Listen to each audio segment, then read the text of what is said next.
Corsados with Byers and Cooper. Carter, the fine receiver Lanise, the tight end Taggart for Ohio State. Maggs, big guy at center.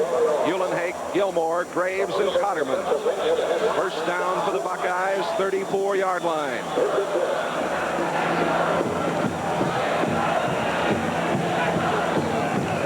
Corsados to throw, and it's complete. At the 41-yard line, Chris Carter. Carter caught 53 passes through the season, pickup of 8. Smith, Knight, and Buck are in the defensive line for BYU. Sanders, Whittingham, White, and Govea. And then Ladenko, Sherman, Sprouse, and Thomas are the defensive backs. Ohio State comes right out throwing, picks up 8, second down and 2. That's Lanise coming in motion. Corsados has time, going long, incomplete. Trying to go for Carter down the sideline. The coverage down there by Rodney Thomas, number 3. And Jay, we have a real battle going on in the center there. Bob Maggs from Ohio State outweighs Ken Smith by about 50 pounds in the center. You can see number 65 there against 71. That should be a big play today. Whether they determine who's going to decide the actual control of that line, and that's going to be a big key, Jay. Maggs has had some back spasms. Third down and 2. That's Harris in the game now, and he comes in motion. And the pitch back to Byers. First down. Byers gets 2 tough yards to the outside. Byers, the senior from Dayton, Ohio. We talked to him earlier this week. The doctors are considering putting a pin in that injured foot of his. A decision to be made in the next couple of weeks. And Jay, that 218 yards that he has this year, that is not indicative of the talent that this young man has. When he is running healthy, he's averaging over 4.5 to 5 yards per carry. And he looks very healthy out there today. First down at the 45-yard line. Lanise back in there. A little shovel goes to Cooper. Cooper at midfield. And Cooper has a first down as he moves to the 42-yard line. Rob Ladenko, the strong safety, number 9, there to make the tackle, a pickup of 14 yards. And Jay, this is an interesting pass because he drops back. It looks like no one's there. Now you'll see 44 Cooper. He underhands the ball to him. Cooper just finds the seam, picks up a lot of yardage. A very interesting play for this Ohio State team early. Nate Harris back in at wide receiver, number 1. That's him coming in motion again. A little delay. Byers trying to get outside. Couldn't do it. Coming up to make a wonderful play was the cornerback, Jeff Sprouse, number 25. He's a senior from La Canada, California. And Jay, the first thing I looked at when I saw Byers here was his start to the left. Now watch, he's going to cut all the way back. Now this is the test on that foot injury, whether he can sprint to the outside. He looks like he has fine speed, but Sprouse comes up, makes a nice tackle, chops his legs out from him. But Byers looks like he has that speed he started the season with. Earl Bruce sending in the plays with the wide receivers, Lanise and Harris. Lanise, number 1, back in the game. Corsados in trouble. Down he goes. Breaking across was Kurt Govea, number 34. A fierce pass rusher from Hawaii. In high school, he was the MVP on his high school team, not only on offense, but on defense. First time ever in that state's history to have a most valuable player on both sides. Said he liked to play quarterback and liked to tackle him, Jay. And the University of Hawaii didn't even offer him a scholarship. We're going to have third down coming up. 12:25 to play, first quarter, 40th Citrus Bowl here in Orlando, Florida. Hope you're enjoying it wherever you are this afternoon.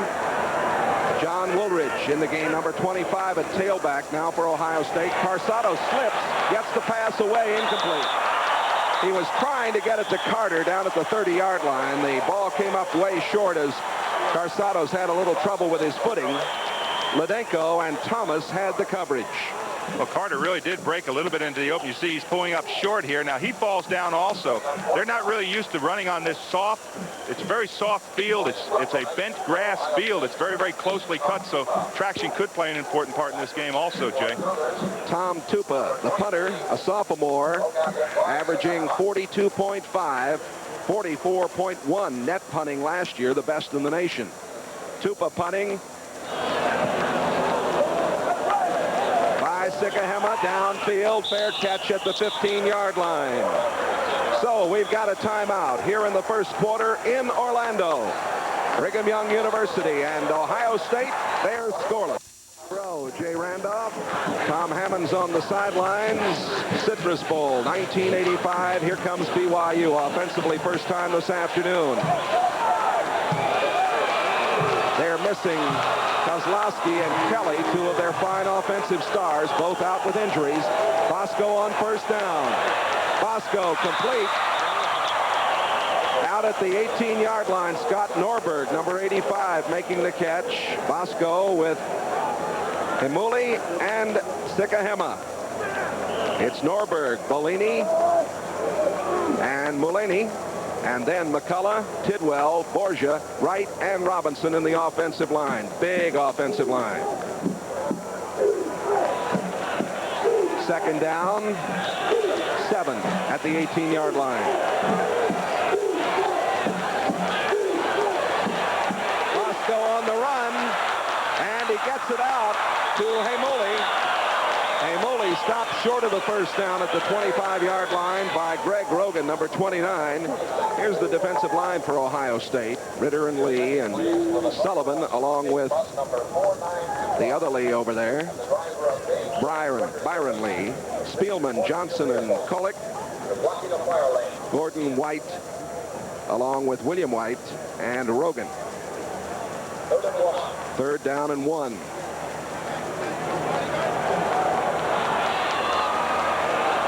Sikahema. First down. Sikahema averaging 6.6 per carry. Young man born in Tonga. We call them the Tonga Connection, or the Tonga Twisters if you try to pronounce all of their names. 7 players from Tonga on this BYU team. Now watch Sikahema here, 23. He's going to try to get wide. Now he sees a seam. He knows what the yardage is, cuts back inside. That is one little tough kid out there. He is a dynamite player for this team. Chris Spielman, a very intense competitor at linebacker, 36, made the tackle. First down for the Cougars. In motion, Mulaney, the tight end. Little screen out to Hemuli. Hemuli's at the 32, and that's about as far as he can go as Pepper Johnson made the big play. We'll call his number a lot this afternoon, I figure, number 98. There's Hemuli, 7 yards average. Here's Pepper Johnson, number 98. Look at the range of motion he has. He has to get all the way back outside and pick up Hemuli outside. Now, he doesn't let him fake him out there, just chops out his legs. You know, it's funny, he wouldn't even smile yesterday during the picture taking, Jay. A lot of people have kidded him about leaving the state of Michigan to play at Ohio State. He's from Detroit. Second down. Ball batted. Incomplete. The Ohio State defense had a big play there from John Sullivan, who's starting in place of Kummerow today. Sullivan, 57, at the outside linebacker spot. And Jay, I questioned why he started. I couldn't understand. Number 57 is a freshman. He hasn't played a lot this season, but he makes a big play here. Of course, we know that Kummerow has an ankle injury, and maybe that was a big factor in determination why John Sullivan started in his place, but it was quite surprising to me. Third down and 7. Bosco, too high. He was trying to get it to Mark Bellini. Along the sideline, the coverage by Greg Rogan, 29. And Jay, Ohio State has really gone to an interesting defense. They're putting 3 men up on the line of scrimmage. They're dropping the nose man back into the short zone, and they're only rushing 2 defensive linemen, dropping 9 deep to protect against Robbie Bosco and try to disrupt his passing game. Number 20 is Kevin Towle, a business major from Walnut Creek, California, a walk-on, averaging 41.2 per punt. Mike Lanise, the brilliant senior, is back to receive. Lanise at the 23. Lanise at the 25-30. Penalty marker down. Lanise out of bounds at the 43-yard line. Jay McDonald, number 97, there for BYU, but there is a marker down. It's a 45-yard punt, a 25 or a 20-yard return if it stands. Jay, that is going to go back against Ohio State. It was a clip on the play. But as you said, Lanise almost made it to that wall of blockers. They try to get outside, set up that wall, and he runs down the sideline. But there was one player who just didn't have the angle enough to hit the BYU player straight on, so it's a clip play. It's going to bring it back inside the 20. Clipping. The referee today is Vincent Price. Our officials from the Collegiate Independent Football Association and the ACC. Now there's the clip. You can see he just didn't get his head in front. He caught him in just the backside of his shoulder. Very, very close play. You saw the flag go in our camera picture there. And it'll back Ohio State up. All just inside the 10-yard line. We'll take a timeout with 9:06 remaining first quarter. Lineman. Now watch Kolick in the center, number 33. He just attracts the center. Now he's going to drop back in the short zone. You'll see that the BYU men have nobody to block. They're all looking around. They're dropping 9 men deep in coverage, trying to get pressure on Bosco with just 2 outside ends. Ready to go for Ohio State.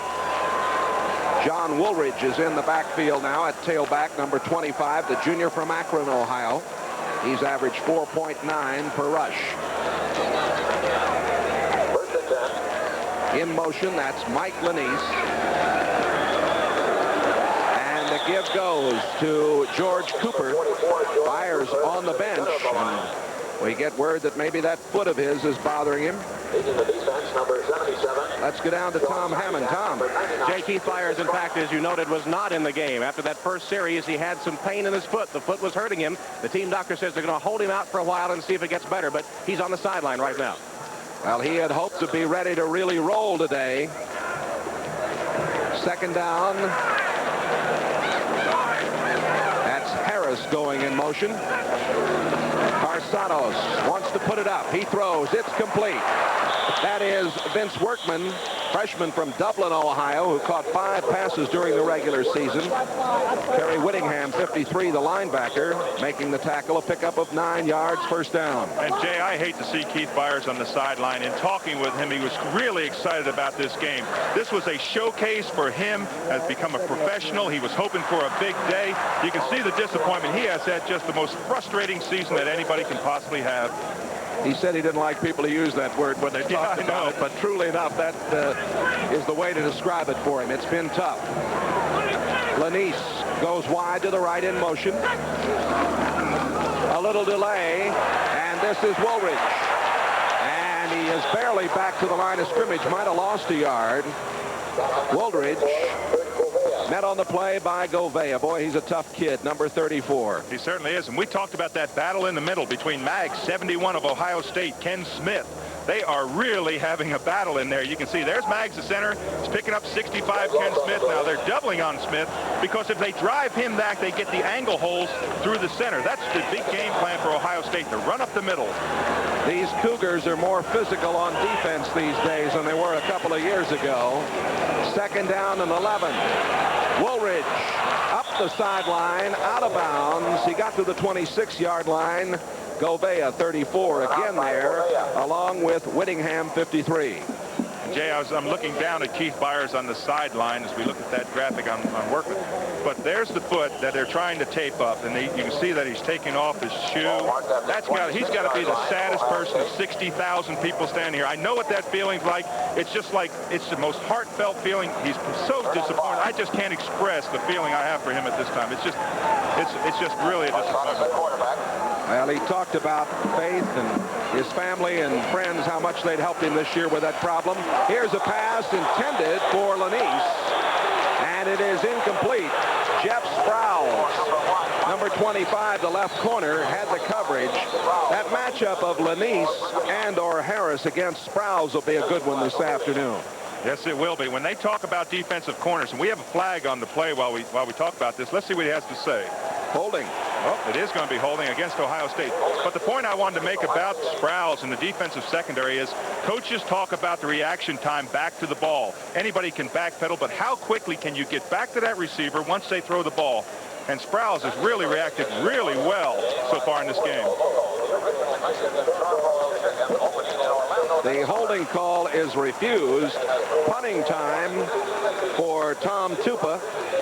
His net punting average of 40.3 yards this season, sixth best in the country. As we said, he topped the nation last year.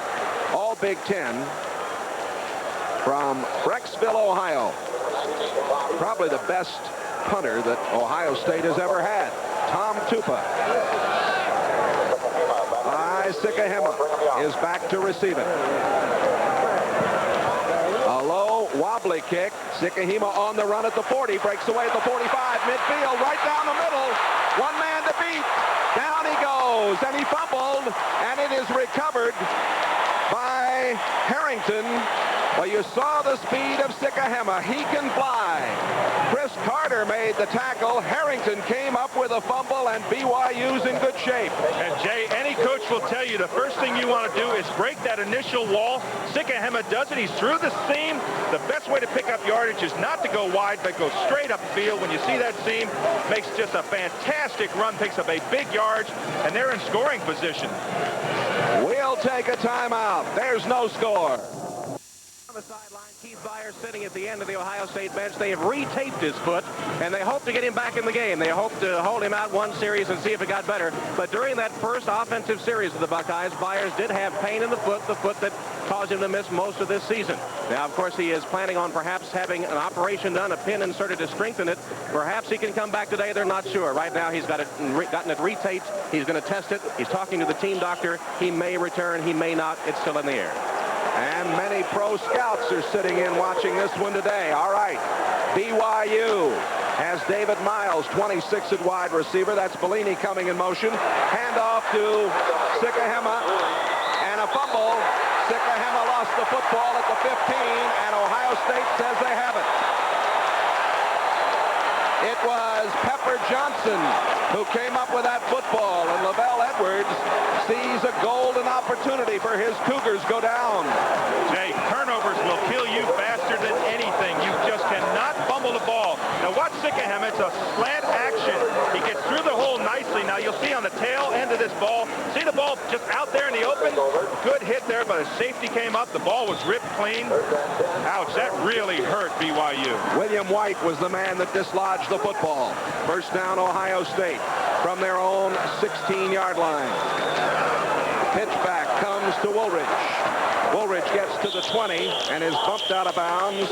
Sprouse, 25, and Mark Sherman, number 5, were there to make the play. They're going to spot the ball right along the 20, and there's a penalty marker down. I see the penalty marker now, Dave, on the far sideline at about the 18. Holding again against Ohio State, so penalties hurting the Buckeyes' opportunities here in the early going to control the football and move the football the way they feel they need to do this afternoon. They have got to play ball control offense where they control the ball and use up the clock. You know, I've seen him jump off there twice, have holding calls, and Larry Cotterman, number 72, now he told me that he was going to jump off sides one time so his mom would see him and he could get managed, but so he'd get mentioned. Right now, let's pause for station identification. This is the NBC Television Network.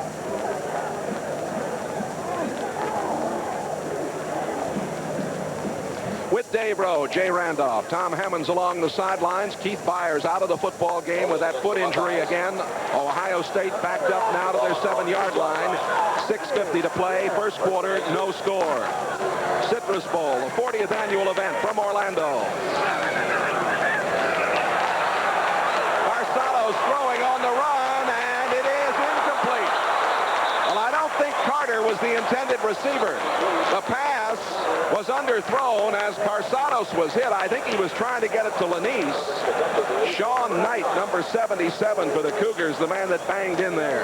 Yes, it was a throw to Lanise, but the ball just really came off of Carsados' hand wrong, and it just kind of fluttered out. They were really lucky that that ball was not intercepted. You can maybe see it fluttering up there. Carter makes a good try at it. He really should have had it. It was almost right in his hands. Carter comes into today's game needing 3 catches to set an Ohio State single-season reception record. Bill Anders set the previous record, 55 catches back in '66. Lanise goes to the far side. Woolridge to about the 12-yard line. Whittingham again, 53 there to make the tackle. And Jay, you talked about this Ohio State team passing more yardage than what they've run for. That's uncharacteristic of Ohio State. They say when Woody Hayes was there, he didn't even have passing gear in his car. Yes, we heard that from Lou Holtz yesterday, who gave a marvelous speech at the awards luncheon. Been a great week here in Orlando. The Citrus Bowl Committee and the Florida Citrus Association have just opened the doors with hospitality and fun for all of us. Carsados, 4th in national passing efficiency coming into today's game. A very poised leader. 3rd down now and 14. Complete to Vince Workman. Workman, the freshman, twice All-Ohio. A parade All-American in high school. 10-yard pickup on the play. They're short of the first down, and Tupa will come on to do the punting again. Coverage that time by Thomas, number 3 for BYU. There is Keith Byers. Keith, out of Dayton, Ohio, the senior, sitting it out right now. By Sikahema. Downfield, the dangerous returner. Another one of the young men on the Cougar squad from Tonga. Tupa's kick. He comes up. Sikahema has it at the 45. Trying to get outside. And he makes it to the 49-yard line. He's an exciting performer. 36-yard punt, 8-yard return. The Cougars will have it with 5:45 remaining to be played in the first quarter.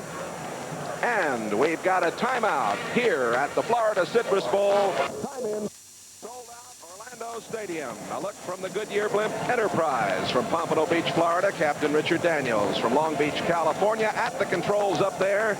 This is the 60th consecutive year that the Goodyear Blimps have covered America's major sporting events. Happy to have them on hand this afternoon. Bellini coming in motion. Bosco. To Trevor Malini, and Malini's across the 50 down to the 49-yard line. Latest report on Byers is that he may not return this afternoon. That's tough news. And Jay, we're talking about the defense of Ohio State and how they're mixing it up. Now look at this. This is a linebacker, Larry Kolick, number 33.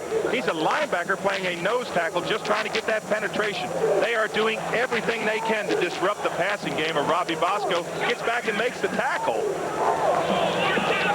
The Buckeyes go into a prevent defense. Bosco down the middle and incomplete.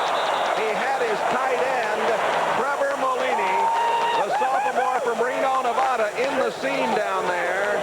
Terry White, the safety, had the coverage. The pass just a little too long. And he read the pass just perfectly. You couldn't read a better pass play on that. He threw it just over the outstretched fingertips. About 6 inches would have made a difference in that play. I want you, when we get a little farther along, to be able to talk about this passing offense of BYU and what they do differently than most college teams with their reads. It's really more like the pro game. It's a very sophisticated pro offense passing game. 3rd down, 8. Bosco, a lot of time, going for the long one again.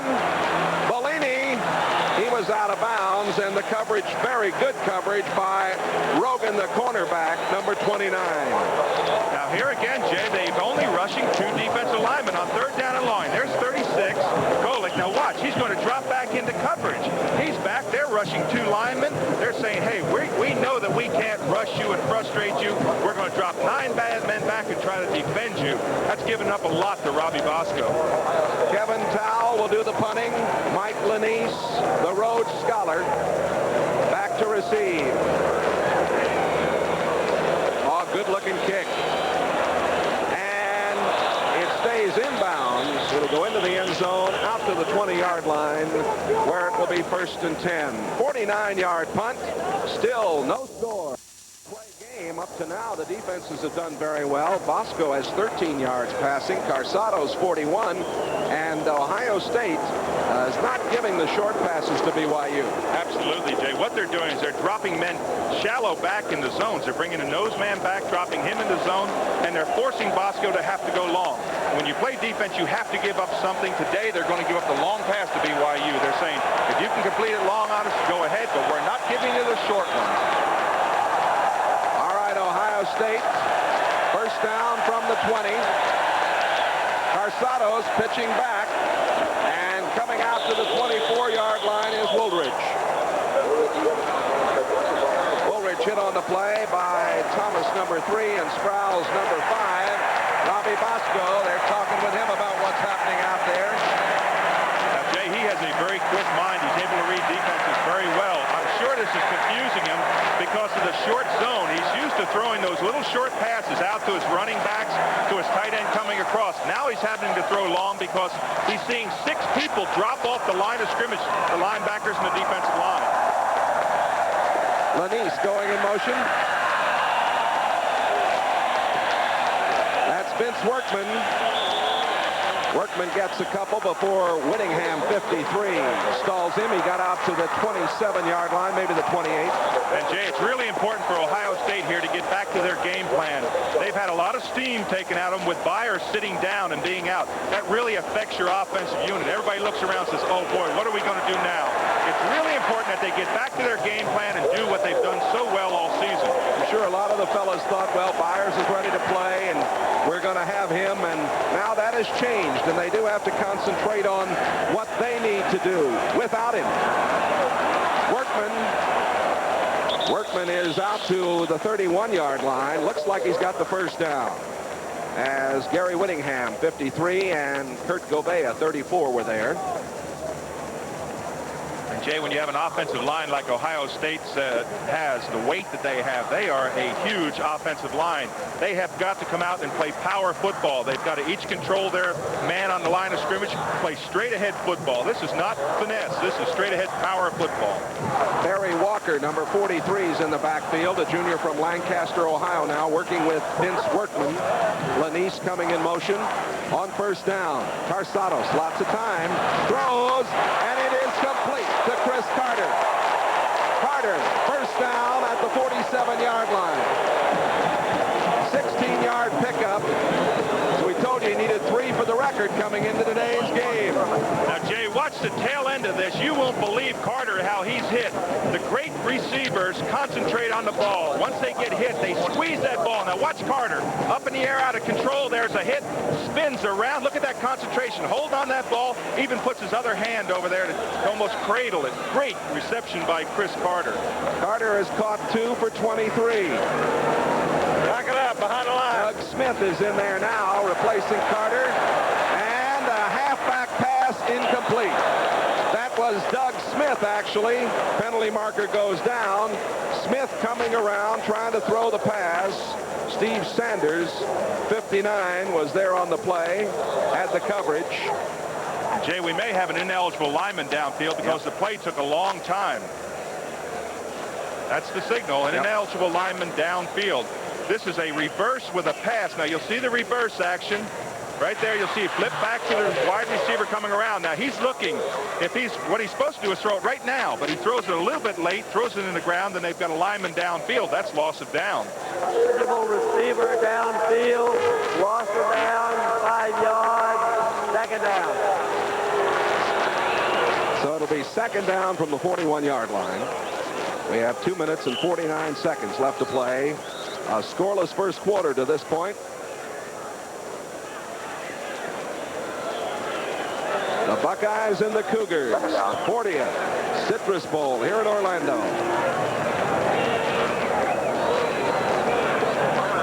Lanise is in motion, coming to the near sideline. Woolridge at the 45 slips down. A couple of these Ohio State players have had trouble with the footing. Sprouse and Thomas, number 25 and number 3, converge to make the play. Actually, they spot the ball short of the 45 at the 44. Jay, when we walked down on the field, I was looking at the field, the high crown in the field. The crown is the center part of the field which causes the drainage. And they are running actually downhill. The grass is a very short cut grass. It's very, there's not much nap to it. So that you talked about, there isn't much cutting ability. You can't use the grass. You have to plant those spikes in the turf and turn. Wonder if that had something to do with the injury to Byers. Lanise goes to the far sideline, and penalty markers go down. Delay of game. Ohio State.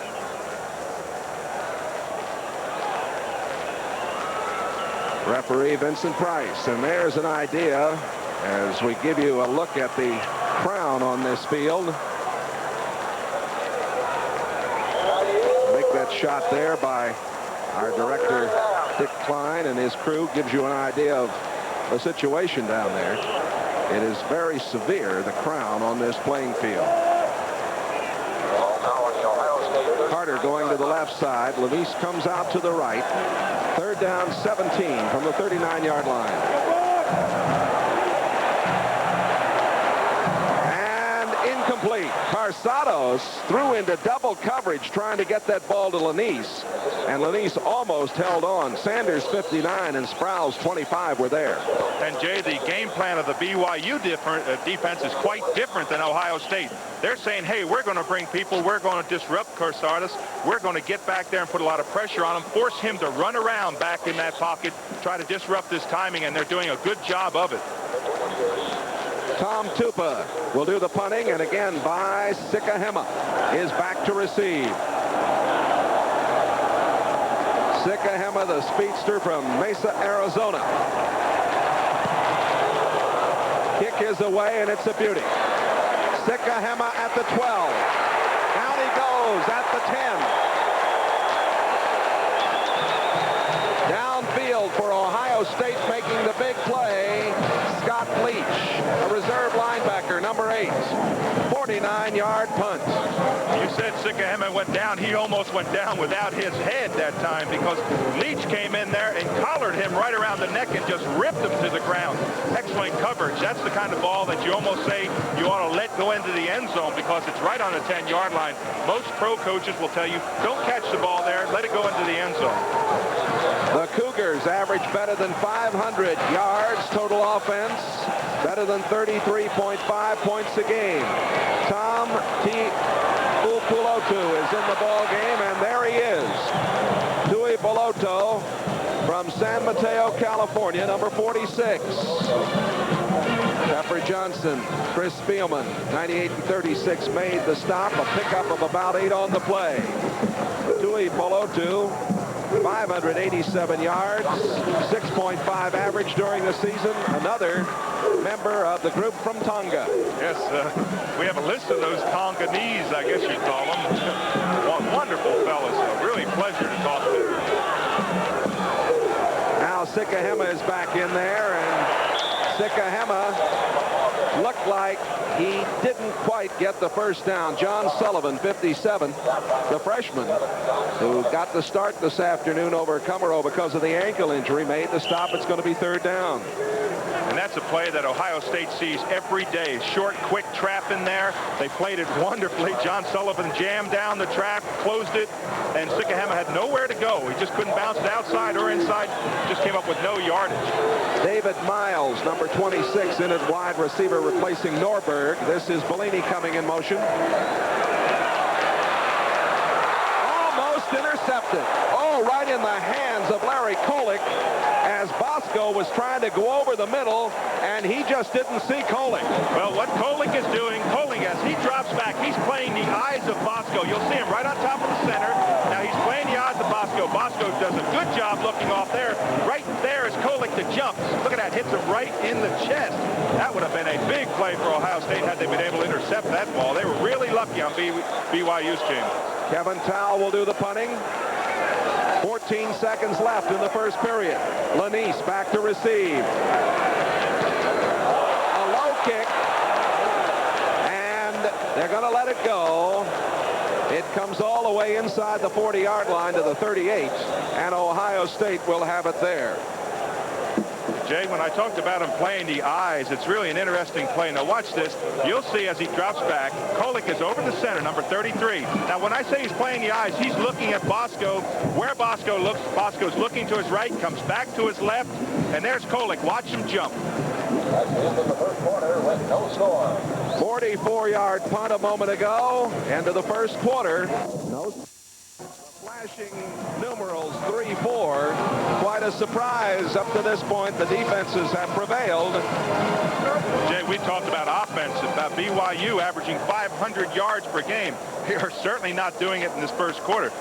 Ohio State has really confused BYU on offense. BYU's offense outscored their opponents by 20 points per game this season. Right now, we have a scoreless game as we move into the second quarter. Lanise in motion. Second man through, Woldridge. Woldridge has a first down at the 50-yard line. Rob Ledenko, a senior from the city of Chilton, Washington, made the stop. 12-yard pickup.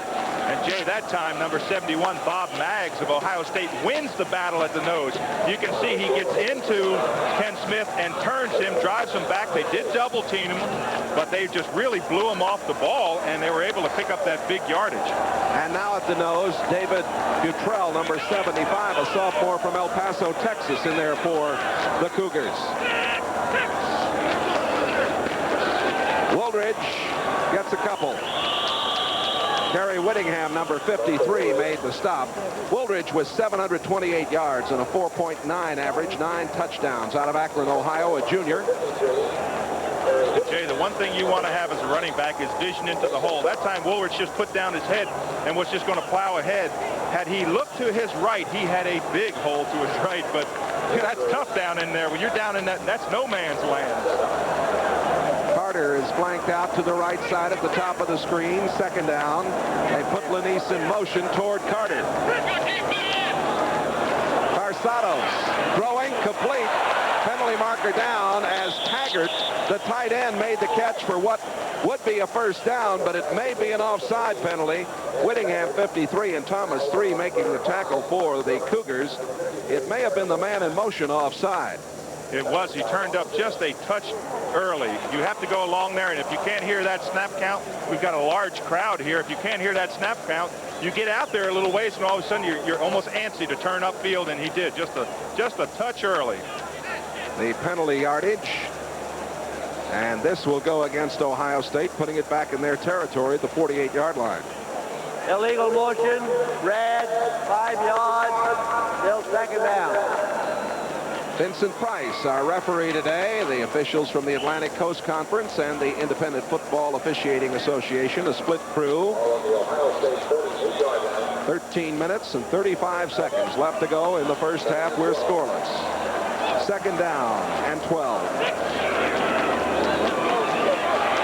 Vince Workman gets it to the 46-yard line. Rob Ledenko, the strong safety, again, number 9, making the stop. Ledenko, who came out of Walla Walla Community College, 6'2", a senior, 4 interceptions this year, and he had a touchdown for the defense. Very, very active at his position. Really comes up quickly and makes those tackles from the safety spot. Fills in there, just almost immediately comes up on that running play. Third down and 6. Lanise comes in motion to the near side. Carsados throws out, and it is complete to Cooper. Cooper's got the first down. Fine effort by Cooper as he got it to the 37-yard line before he was tripped up by Whittingham, 53, and Ledenko, number 9. 9-yard pickup on the play. Cooper, out of Wyandotte, New York, had caught 11 passes for only 82 yards coming into today's game, but looked good on that play. He certainly did, Jay, and I get the feeling that this Ohio State team has recovered from the injury of Byers. They're starting to get back in their game plan. Now it's important that BYU gets back into its disruption. The great teams are able to almost recover from adversity. Carsano shovels it to Cooper, and Cooper gets to the 33-yard line. Big Jason Buck, number 99, along with Steve Sanders, 59, making the play. Jay, that's not as easy a play as it looks like, because you're running, trying to look upfield, and the ball is tossed underhand to you, so it's almost right at your waist, and if you take your eye off it for just a second, you fumble it.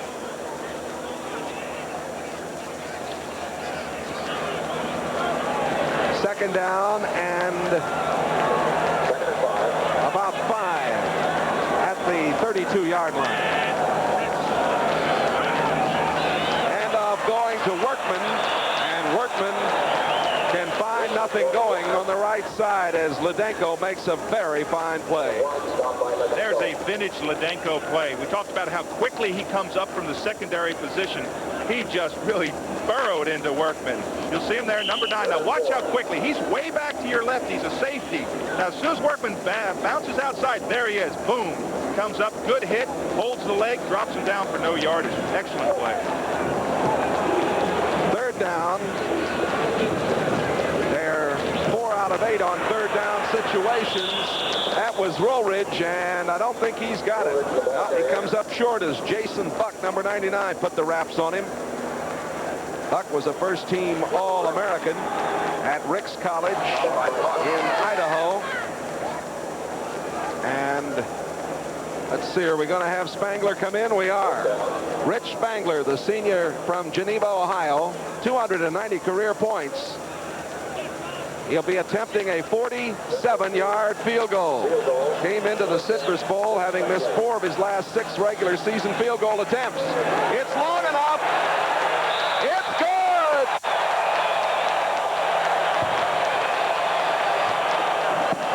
'47-yard field goal. Buckeyes 3 going 8 plays, 32 yards, and getting the 47-yard field goal from Spangler.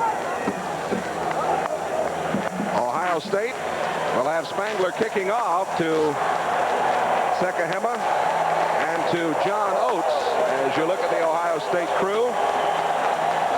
Oates, who is back to receive, number 82, ran into a cameraman, not one of our NBC cameramen, during the pregame, and he cut his mouth. We didn't know if he was going to be able to play or not. I don't know whether he had any stitches or not, but he was bleeding pretty good down there. Well, there he is. I'll tell you, Jay, you couldn't keep a player out of this game. If he's healthy, he'll be out there playing. And as a wide receiver, you don't need your mouth. Look at the blood on the front of his shirt. 6 stitches, I get word now. Boy, he did do some bleeding, didn't he? Whew.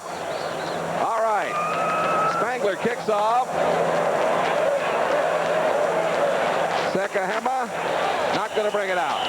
And BYU down 3-0 will start from the 20-yard line. The BYU high-powered offense not yet been able to get on track here against Ohio State as we have 10:22 left to play first half. Passing yardage, only 13 yards for BYU here in the early going. But, Jay, I'll tell you this about Robbie Bosco. They say he has a very quick mind, can pick up defenses. They're making changes and adjustments with him on the sideline. He will still have a good day. Fear not.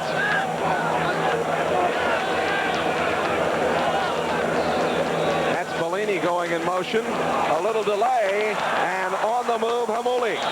Hamuli near a first down at the 29-yard line, where Pepper Johnson, number 98, makes the play for the Buckeyes. And, Jay, that's one of the adjustments that they're making. Now, that was a little draw play to Hamuli. All they did is they're saying, okay, if you're not going to rush the lineman, you're going to drop him back. We're going to fool you with the draw. This is a cat-and-mouse game, back and forth. Adjustments on offense, adjustments on defense, back and forth. Hamuli is perhaps the most probable pro prospect down the road for BYU as a running back. Bosco on the run. First down. Robbie Bosco scrambling. Remember last year he was the Holiday Bowl MVP. The Cougars not playing in the Holiday Bowl, first time in 7 years. Now watch this coverage here. You'll see that they're dropping their men deep. They're picking up all zone coverage. The pass is to the left of your screen there. Bosco has nobody. You can see everyone in a white shirt has a red shirt waiting for him. They're dropping 8 men back on that play. There's just no one to throw to. Bosco had to pick up the yardage on his own. That's not something that he does well, run with the ball. First down at the 30-yard line. Bosco wants to put it up. He does, and it is complete to Vi Sikahema, and now incomplete. He did not hold that ball long enough. Sikahema caught 36 passes during the regular season. The coverage there by the roverback, Sonny Gordon, number 7, a junior from Middletown, Ohio. And Pepper Johnson had a little bit something to do with that play, too, and the tail end of this. You just don't have time to take the ball in. You can see right there, in comes the coverage. Boom, he stuck him there. It's right Pepper Johnson. Now, Pepper Johnson said Sikahema is not going to be a factor in this game today. So far, he hasn't been, Jay. Bosco has thrown 4 straight incompletions.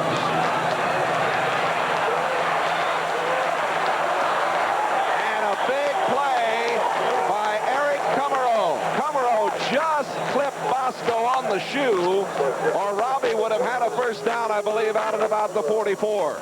Now they are really frustrating Bosco again. He's got no place to throw. You'll see he looks back. He's reading the coverage. Looks to his right. He's going to roll out of here to get out of the pressure. Now watch Cumero here. Just dives out, grabs 1 foot, stumbles Bosco. But look at the running room out in front of him. Wow, he would have picked up a first down, Jay.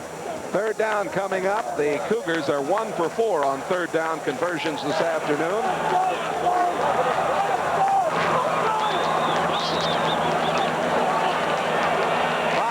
Throws. It is complete to Sikahema.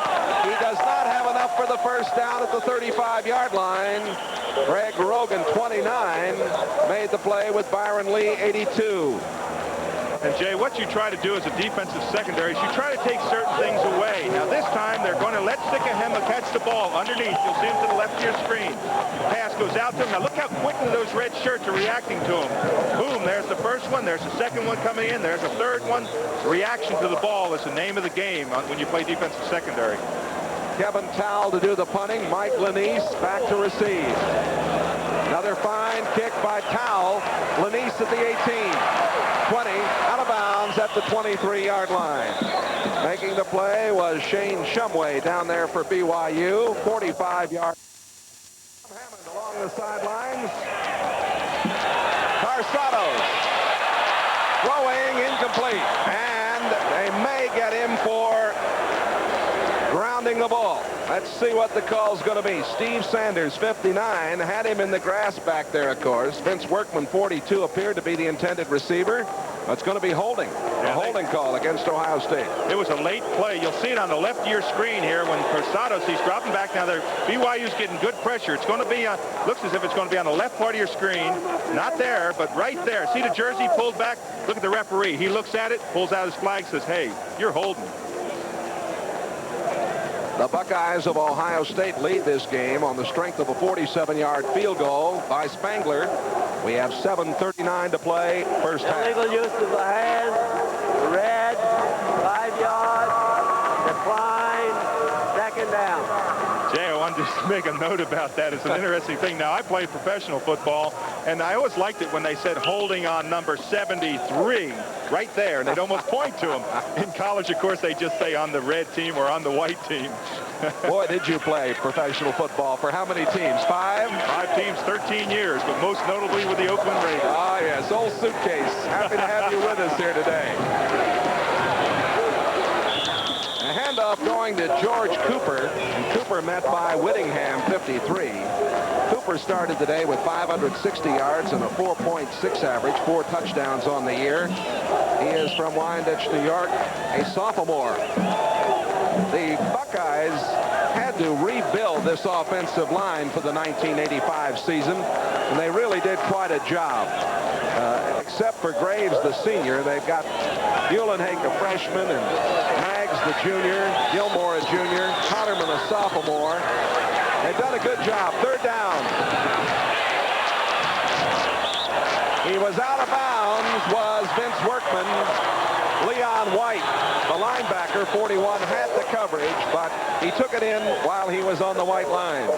I just want to say I am really surprised about the play on the offense of both teams, because when I looked at this game on paper, it looked as if neither defense could stop the other team's offense, especially Ohio State trying to stop BYU's unbelievable passing game. But today, BYU has stopped Ohio State's running game. It's been a defensive struggle, something we didn't figure on, Jay. Well, there's still a good deal of football to be played. Oh, yes, absolutely. Tupa almost blocked. Oh, he just did get it away. Sikahema gets it to the 43-yard line, and that's where BYU will put it in play. 6:46 left to play in the first half. 38-yard punt. More in the life of a punter sometimes can really be exciting. Now watch Troy Long, number 28 from BYU. If he jumps out, he blocks it. Actually, Tupa kicked it underneath him rather than into his hands. That was really close to a big play. First down for the Cougars. Bosco gets it out to Heimuli, and he has a first down at the 45-yard line of Ohio State. Sonny Gordon, the Rover man, and Chris Spielman making the play. Gordon number 7, Spielman 36. Bosco, as you look at the total yards in the game, Bosco is now 3 out of his last 8 for a total of 20 yards. The one thing about great passers is they don't let that bother them. They can throw 5 interceptions, but they'll come right back and keep on throwing, and that's what we look for Bosco to do in this game. Norberg at the top of the screen, the handoff going to Tui Peloto, the sophomore from San Mateo, California. Pepper Johnson and Chris Spielman are there. The fellows in the middle, 98, 36. And the stop made at the 39-yard line, where it'll be second down and about 3. Clock running with 5:50 left to play in the first half. 3-0. Ohio State, 47-yard Spangler field goal, the only scoring in this game. Bosco to the far side. Nice catch by Heimuli. He was the leading rusher for the last 2 seasons, an all-stater in Hawaii. Gordon, number 7, the Rover, had the coverage. Now here's 33. This time, Kolek is putting pressure on. He's a linebacker. He's not accustomed to playing down in there. He's taking up 2 people, even though he can get knocked down. They're trying now. They're really trying to mix up that defense. One time put pressure on him. One time drop those 8 or 9 people deep. They're just really trying to keep BYU off guard with this offensive powerhouse that they have passing. Ohio State has called a timeout. Heimuli has caught 4 passes for 22 yards here in the first half. Oh, we've got timeout. 5:36 remaining in the first half. Buckeyes 3, Cougars. Season was 151 yards versus the University of Texas El Paso upset them. He's 7 of 13 for 34 yards today. Bosco throws, and it is complete. That's Bellini at the 23-yard line. Steve Hill, who is now playing for Sonny Gordon at the Rover position. Hill, number 11, who is normally the nickel back. They went right at him. Now this is a coverage by the Smurfs. They call them back there because they're all under 5'10". You can see Bellini just curl up. That's what you want to do when it's a zone defense, a drop zone. And we talked about the offensive terminology. They pull up, they make sight adjustments. Robbie Bosco reads them, delivers the ball to them. That's what they have to work on, those sight adjustments. On first down, the pass is caught, and down to the 6-yard line is David Miles. Miles, number 26, just a sophomore from Santa Rosa, California. Rogan and Kummerow were over there, but he made a good move. It wasn't a good pass, but great concentration by David Miles, 26. Come down with the ball, get upfield. That was a great catch. Now you'll see the ball really is floating. See the trajectory of the ball? Great concentration by Miles. Comes down on his feet. A big, big play for this BYU offense. Pickup of 17. First and goal to go. Cougars at the 6.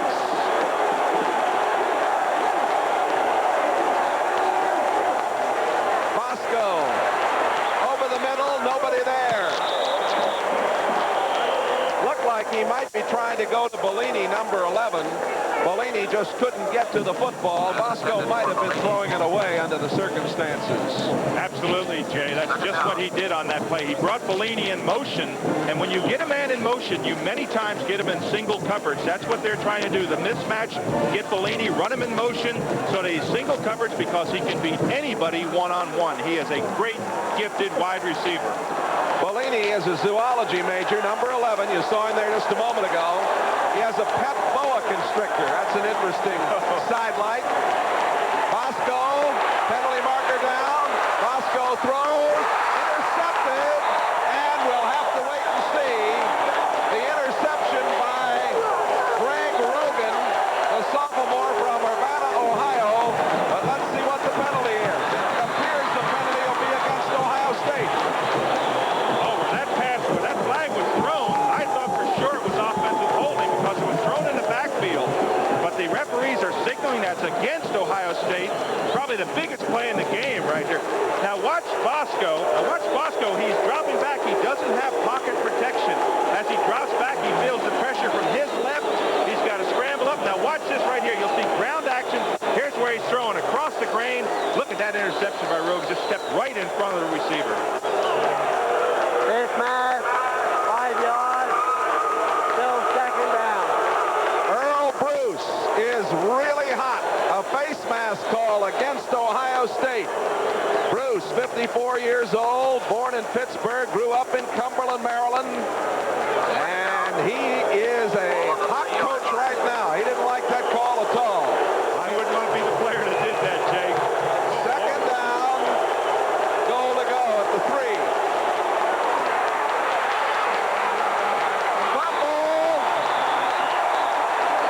It'll be Ohio State's ball. Number 29, Greg Rogan. Sikahema popped it up for the second time.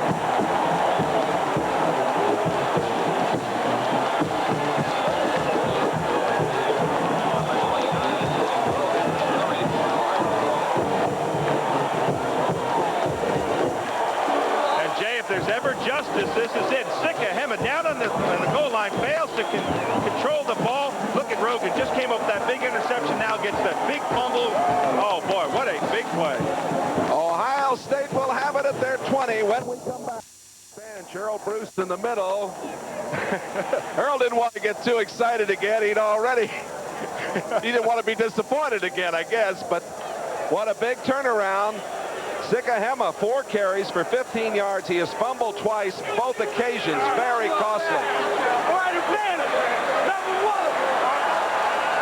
First down, Ohio State from the 20-yard line. That's George Cooper getting a couple. Ken Smith, the nose man. 65 on the stop. We've got 4 minutes and 25 seconds to go in this first half. A 47-yard field goal by Spangler of Ohio State, the only scoring. And the Cougars missing a couple of golden opportunities. One certainly when it appeared they had the touchdown. And they missed the field goal opportunity when Sikahema fumbled down inside the 20-yard line. So that sure was a big factor. We really thought that he would have an outstanding day. He's not had it so far. Carsados throwing, and a tremendous job by Jason Buck. Buck, number 99, from St. Anthony, Idaho, leading sack man for LaBelle Edwards Cougars with 11 and a half. He was in to make the play, the crusher. Now, what you don't want to do as a defensive lineman is get faked out by this bootleg out here. Jason Buck has great speed. He really puts the pressure on Carsados and throws it incomplete. A very good play by Jason Buck.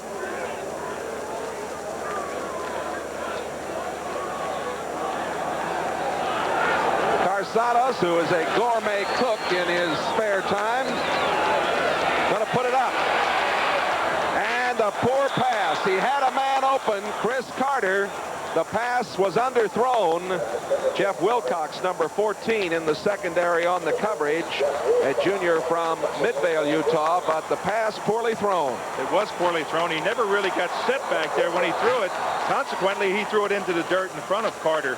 But you have to lead someone with Carter. You have to let him utilize that great speed when he's in the secondary. He was wide open on that play. If he had gotten it to him, that would have been a big gainer for Ohio State. Tupa again will do the punting for the Buckeyes, and by Sikahema back to receive it.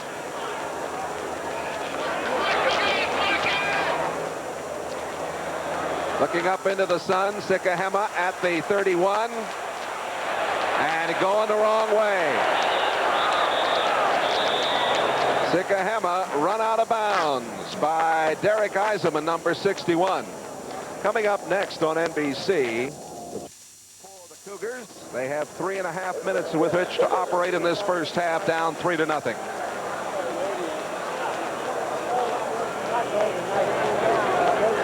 That's Norberg coming in motion, number 85. Trying to set up a little screen. Heimuli got the football, but Chris Spielman makes an outstanding play. David, as you used to say when you were playing, he stayed at home. He certainly did stay at home, but watch Kolick too, Jay. Kolick's playing nose tackle now. This is a slip screen, but Kolick really disrupts the screen. He gets great pressure on Bosco and just dumps him back in the end zone. Bosco falls down. As you said, Spielman stayed at home, played the screen, and they picked up about a minus 3 or 4 yards on the play. Let's make it 2nd down and 14. Bosco over the middle, incomplete. It looked like a catchable ball for Mark Bellini. Thrown maybe just a little bit behind him, but he had a shot at it. Well, that's what tests the real great receivers. And I'll say this, Bellini is a great receiver. Great fluid motion, but when he makes this cut inside, you're cutting across the coverage, but this is a ball he should have come down with. He should have made this reception. It's a little bit behind him, but he just didn't concentrate on it all the way in. Cougar fans will remember he made that big catch late in the first half against Hawaii. 3rd down and 14. Bosco rolling, looking, and throwing complete. Bellini, first down at the 45-yard line. William White, number 37, had the coverage, 22-yard pickup. He had 1 foot in bounds. And what a great throw by Bosco to come back to Bellini in this situation. He's just missed a big catch. Why not come back? Now watch the tail end of this. He just about gets his head taken off here. There goes his helmet. Ouch, that really hurt. Now watch, he's going to make a comeback. This reminds me of the Oakland Raiders. You start working back to the ball. He catches the ball. He's got 1 foot inbound. Now watch the tail end. Boom, there goes the hat off. Good concentration on that on his part. Bellini was one of only 2 freshmen in BYU history to make the team as a walk-on. Heimuli up to the 40-yard line. Terry White, number 12, making the stop. And the Cougars trying to get something going before halftime. 15-yard pickup. And they talk about Heimuli being one of the first people that could play professional football. He's a compact player at 5'10", about 220 pounds. They're saying with his speed and size, he could be the first Tongan player to play professional football. He's got all the tools to do it, Jay. We've got Lance Lindley in there now at tight end, number 90. His dad used to be an assistant at BYU. He's from Smithfield, Utah. Handoff going to Tui Peloto, and he is just short of the first down as Pepper Johnson made the play for Ohio State at about the 32-yard line. Clock shows 1 minute and 55 to go in this first half. Trevor Malini back in now at tight end for Lindley. Scott Norberg into the slot on the left side. Miles also in the game, number 26. They come back against the grain with Tui Peloto, and he has the first down at the 28-yard line. Stopped there by William White, number 37, the left corner. And BYU has totally gone away from their offensive game plan. They realize that they're not going to be able to pass. They're going to make those halftime adjustments. They've got under 2 minutes as we click off towards halftime. They'll go into halftime, make those adjustments, but right now they don't want to make a mistake. They would like to at least get a field goal out of this situation. Tui Peloto has 26 yards on 4 carries. Bosco!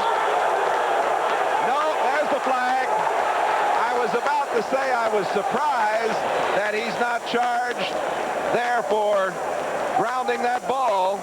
That's That's what he's going to be charged with on the late flag. We've got a field level look as Bosco was in trouble. Pepper Johnson and John Sullivan doing a job. Great pressure up the middle by Pepper Johnson, but this call really, now there he's in the grass. He throws the ball out here, but I wish you could see the sideline. Look at all the Ohio State people. Hey, he grounded the ball. He grounded the ball. And the referee threw the flag, as you indicated. Penalty will back it up to the 47-yard line of the Cougars. And that's an interesting call because it happens at the point An illegal that pass he grounded the ball. blue. Loss of down 5 yards from the spot of the pass.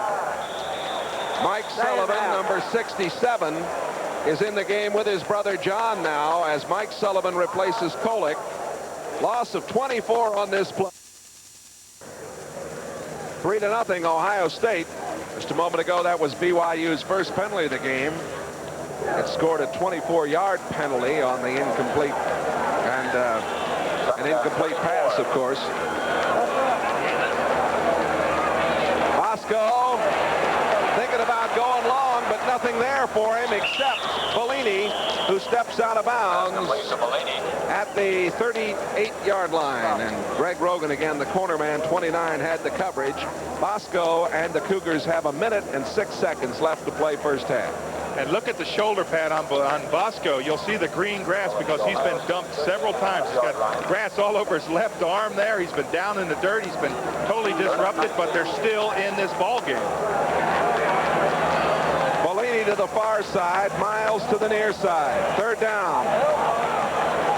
Bosco rolling, looking, back the other way, and it is complete. And it is a touchdown for David Miles and BYU.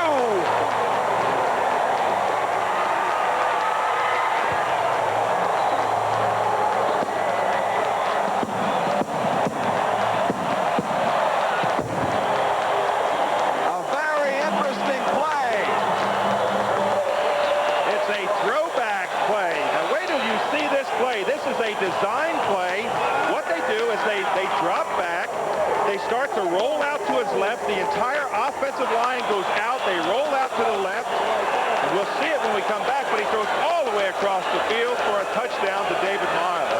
Gary Webster will attempt the point after. It is up.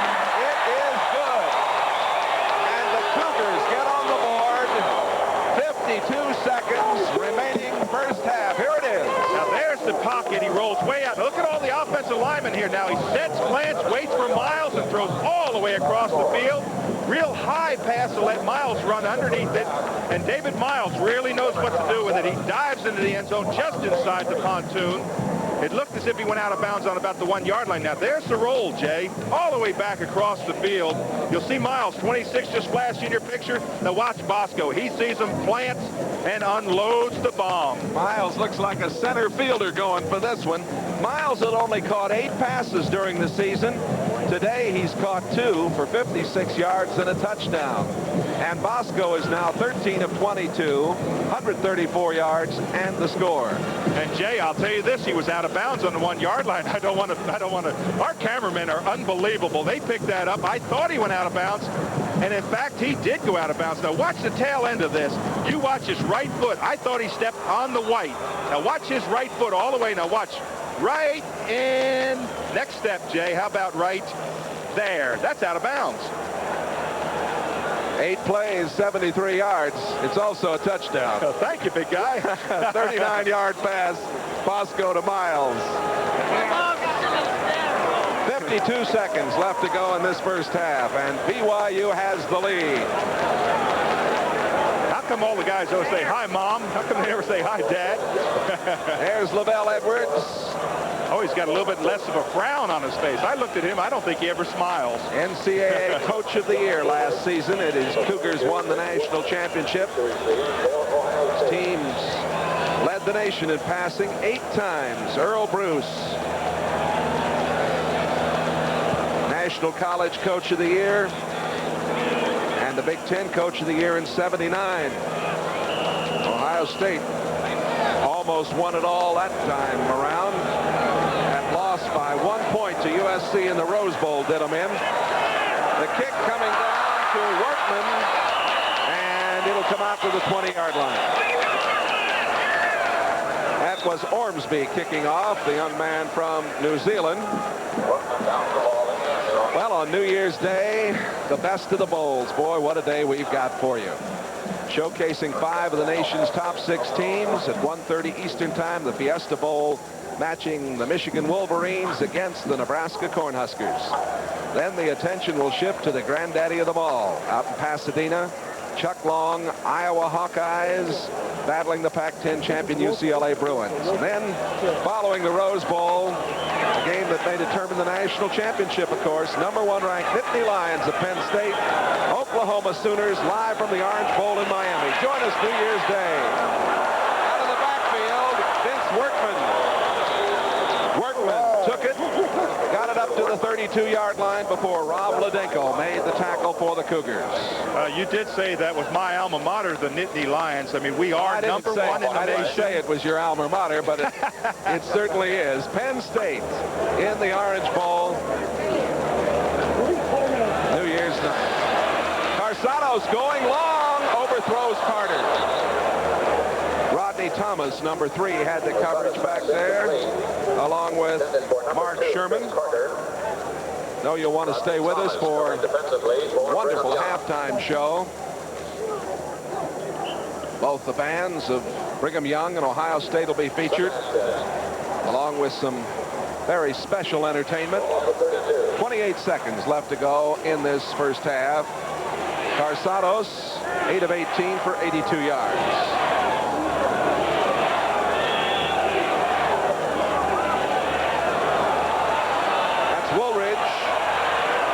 Gets to the 40-yard line, and penalty markers go down. Leon White, #41, credited with the tackle there. And we'll see what our referee Vincent Price and his crew come up with here. 21 seconds left in the first half. Face mask, second face mask call of the game. Now you can see it on the tail end here as he's going down. Now watch this cut back inside. You'll see him cut back inside. Now there's the face mask. See the left hand, #41 on BYU. But if they can pick up about another 10 to 15 yards, they could be well within the range of Gary Webster, because when he kicked that field goal before, he made it by at least 12 to 15 yards. Rich Spangler. Excuse me, I meant to say Rich Spangler. All right, 21 seconds left to go in this first half. Carsanos throwing and complete. That's Chris Carter. He's the key man in the pass offense. Jeff Sproul's had the coverage. They've got 11 seconds left. 18-yard pickup, and Ohio State's going to call timeout. And they talk about Chris Carter and his great speed. He certainly had it on that one. And we'll be back here in Orlando. Ohio State's Rich Spangler's already kicked a 47-yarder today. He is waiting in the wings for another opportunity. Chris Carter, with 3 receptions for 41 yards, sets an Ohio State single-season receptions record. And here on first down, Carsanos is rolling. He throws. It is incomplete. The ball was bobbled by Mike Lanise as he was going out of bounds. And they're down to 5 seconds. And Spangler will get the call right now. Now all he does on this is just bobble it. It's clean into his hands. He concentrates, but you can see he never gets control of it before he goes out of bounds. This is going to be a 55-yard attempt coming up for Rich Spangler. Spangler has gotten a lot of help from Lou the Toe Groza over the years. Here it is, not going to get there.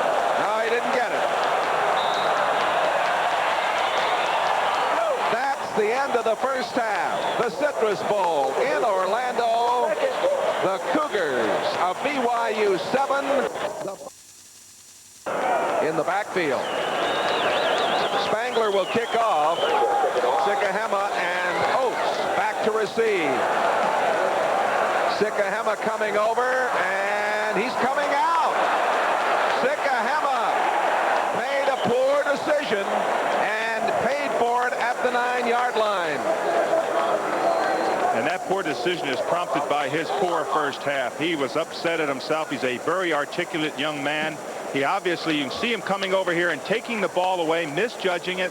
Now here's where he makes his poor decision, as you said, to come out. You don't want to come out. Look at the coverage. They were inside the 5-yard line when he started to come out. A poor decision on Vi Sikahema's point. And John Sullivan, number 57, who started the day at the outside linebacker spot, made the tackle.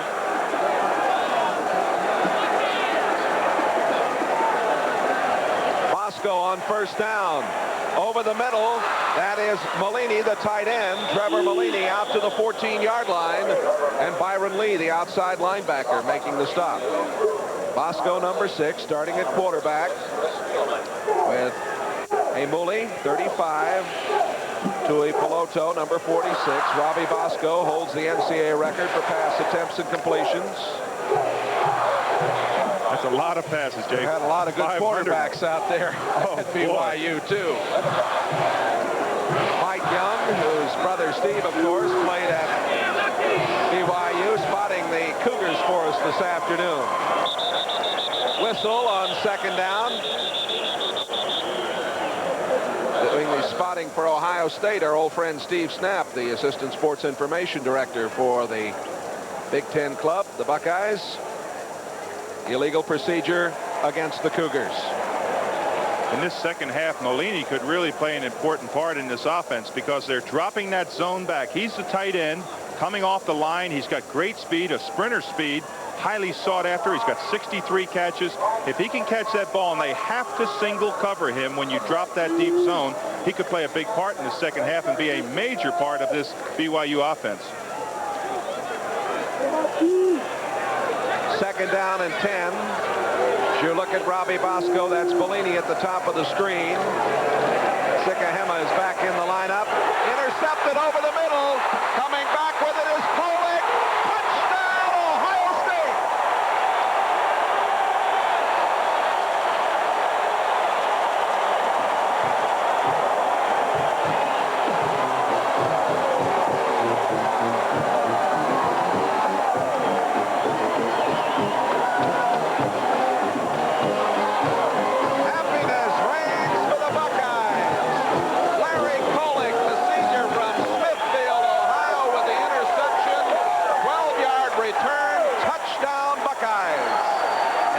If you asked Larry Kolick, number 33, before this game, what his part would be in this game, he would never have said he would play this big a part. He's been a nose man. He's been a linebacker. He's intercepted passes. He just ran for a touchdown. What a position he has played today. Spangler makes the point after.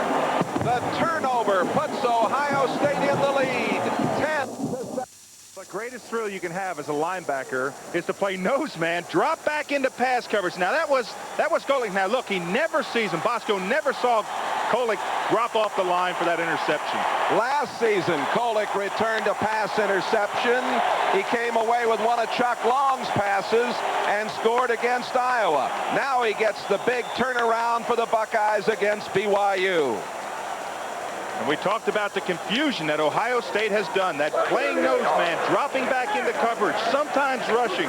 Kolick has been very, very instrumental in this turnabout. 10-7 Ohio State.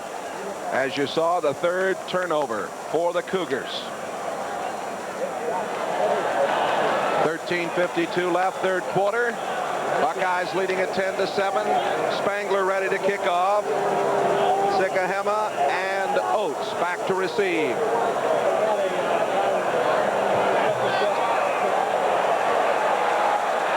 Sikahema's not coming out. Let's go sideline with Tom Hammond. Jay, before the interception, we saw the game plan for the second half begin to unfold for BYU. They had planned to go with the shorter stuff to complete underneath the coverage and perhaps get some good gainers that way. And Bosco executed on the first couple of downs, but as Dave said, he never saw Kolick on the interception. Kolick dropped back into coverage. Bosco put it right in his midsection, but BYU does plan to go with the shorter passes to perhaps open up the deep stuff later in the half. All right, some insight from Tom Hammond, who played collegiately at LSU. Big Dave Rowe alongside, who played at Penn State later in the pros. Hope you're enjoying their thoughts this afternoon on this Citrus Bowl game. Oh, out of nowhere! Bosco is hit by Byron Lee, the outside linebacker. He's number 82 out of East Rossmore High School in Columbus, Ohio. And Bosco never saw Lee coming from his strong end. He'll come from the top of your screen, from the top right. Now watch Bosco looking away. There's a shot. Boy, jerks his head back. Wow, did Bosco take a shot on that ball by number 82, Byron Lee. 13-18 left to go in the third quarter.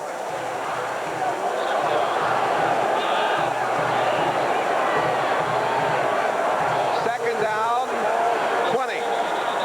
Whistle. Play is stopped by referee Vincent Price and his crew. Too much time, delay a game.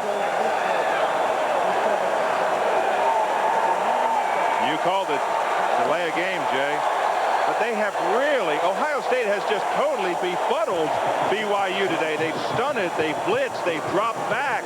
They have really kept Robbie Bosco off guard all day.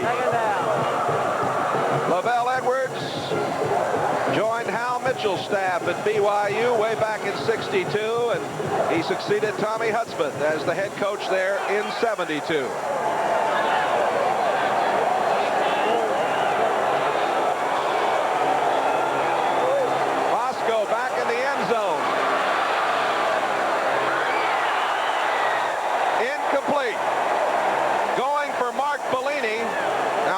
Does the one official say it's complete?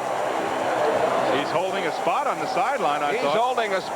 Well, now he backs off. The one official, the side judge, almost gave an indication that it was complete. Let's look at it here. There's the pass to the sideline. Now he has to come down with 1 foot in. No, it wasn't even close. No. It was knocked away. He must have just been marking the spot for some reason or other over there. All right, it is third down. And they run out of there and nothing doing. They handed it off to Tui Pelotu, and the play made by Chris Spielman, number 36, and the Buckeyes are fired up, and so are their fans. Their fans are rising up. Spielman just meets Tui Pelotu in the hole, and hello, how are you? Bam, he knocked him down to the ground. Kevin Towle standing back in the end zone. Mike Lanich set to receive the punt. And Ohio State's got everybody up on the line. He gets the kick away, angled to this side, and it goes out of bounds. And we'll see where they're spotted. They're going to spot it at about the 45-yard line. We'll be back with more at the BYU 44 after the 35-yard punt. The handoff going to George Cooper. And Coop cracks inside the 40-yard line. Steve Sanders, the sophomore from Orange, California, has played very well for the Cougars this season. Number 59 making the stop. You see Vince Workman come into the game, the freshman from Dublin, Ohio. These two coaches, Lavelle Edwards and Earl Bruce, played a little golf here earlier in the week with Arnold Palmer over at Bay Hill. We'll be back there later in 1986 for the Bay Hill Classic, always a big event on NBC. And off to Workman. And he's hit by Jason Buck, number 99, as he gets near the 37-yard line. Clock running with 11 minutes and 10 seconds to go in the third quarter, as the Buckeyes got the turnover in the opening minute of the third quarter, as Kolick took it in from 9 yards out on an interception, and they lead it 10-7. Carsados 9 out of 20 for 99 yards. On third down and 3. The pitch back coming to Wooldridge. Wooldridge has got the first down and is all the way to the 26-yard line before Rob Ludenko bangs him out of bounds. Wooldridge had 9 touchdowns this season. Now this play is supposed to be made by Mark Sherman, number 5. He has got the pitch man. Now you'll see he dives to bring him, doesn't hold on. There's Woolridge, keeps the good speed, keeps those speed inbounds, tippy-toeing down the sideline, picks up a big yardage gain for him. 11 yards on the play, first down. Woolridge with 43 yards this afternoon. Ross Schneiderman and his crew handling our statistics here in Orlando. Not much there for Cooper. The ball comes out, and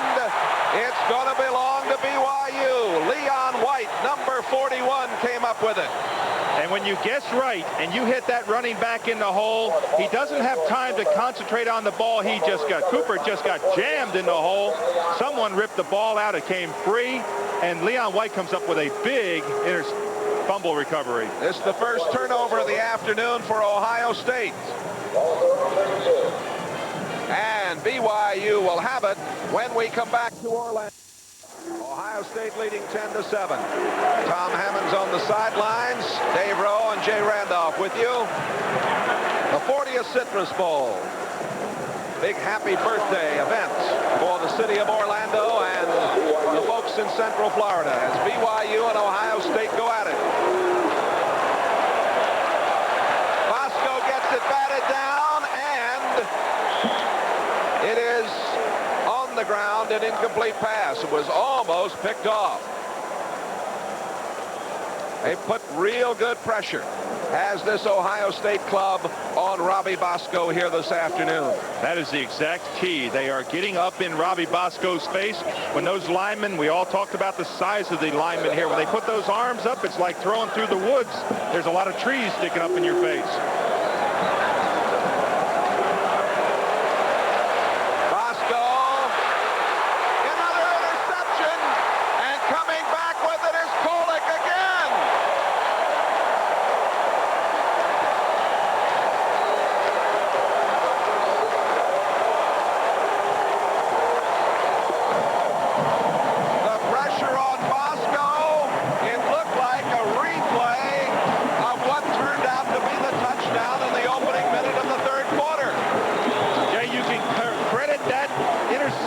To the secondary of this Ohio State team. Bosco, as he sets back, now watch the time he has here. He has a lot of time. They're putting pressure. They're collapsing the pocket around him. Look, he has to bring it back down. Bring it back down again. Now there he gets hit. Kolek comes from nowhere. He's playing Robbie Bosco's eyes, picks up the interception, and they're down in scoring territory again. And they fumble. And it goes right back to BYU. It was fumbled by Vince Workman, number 42, and recovered by Whittingham, 53, and they turn it right back. And you talk about emotion. You think these two teams aren't playing. They're playing their hearts out today. People talked about this game not being important because Ohio State didn't go to the Rose Bowl and because BYU lost a couple games. But watch the intenseness and the hitting. Now he's got the ball put away. He bangs in the back of his own person. There comes the ball out. Just a good hit by the defender. Rips the ball out. We got BYU going the other way.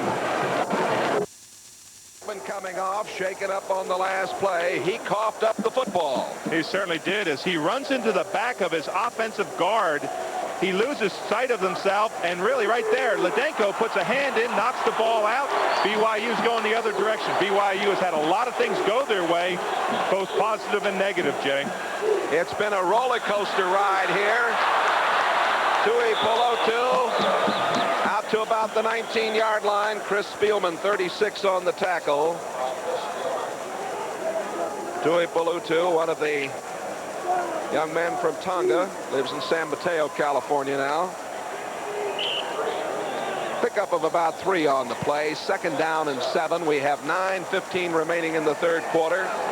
There's BYU's last 3 possessions. A sprained neck is the word that we get on Vince Workman. Over the middle, Heimuli to the 24-yard line. Lake Heimuli, the junior, he had 857 yards coming into today's game. In the Holiday Bowl last year, 82 yards on 16 carries. The leading rusher over the last 2 seasons as they attend there to Workman. A first down at the 25-yard line. Buckeyes lead at 10-7, third quarter with 8:45 to play. Well, if anybody has the composure to regroup himself, Robbie Bosco does. He's a great competitor in tight situations. Has a great winning record here at BYU. Looked like somebody moved on the line for BYU. Let's pause 5 seconds now for station identification with Tom Hammond and Dave Rowe. Jay Randolph, Orlando Stadium, Citrus Bowl. Dead ball, illegal procedure, the white, still first down. Illegal procedure call against BYU. It'll be 1st and 15. The Cougar band entertaining at the moment. Buckeyes leading 10-7.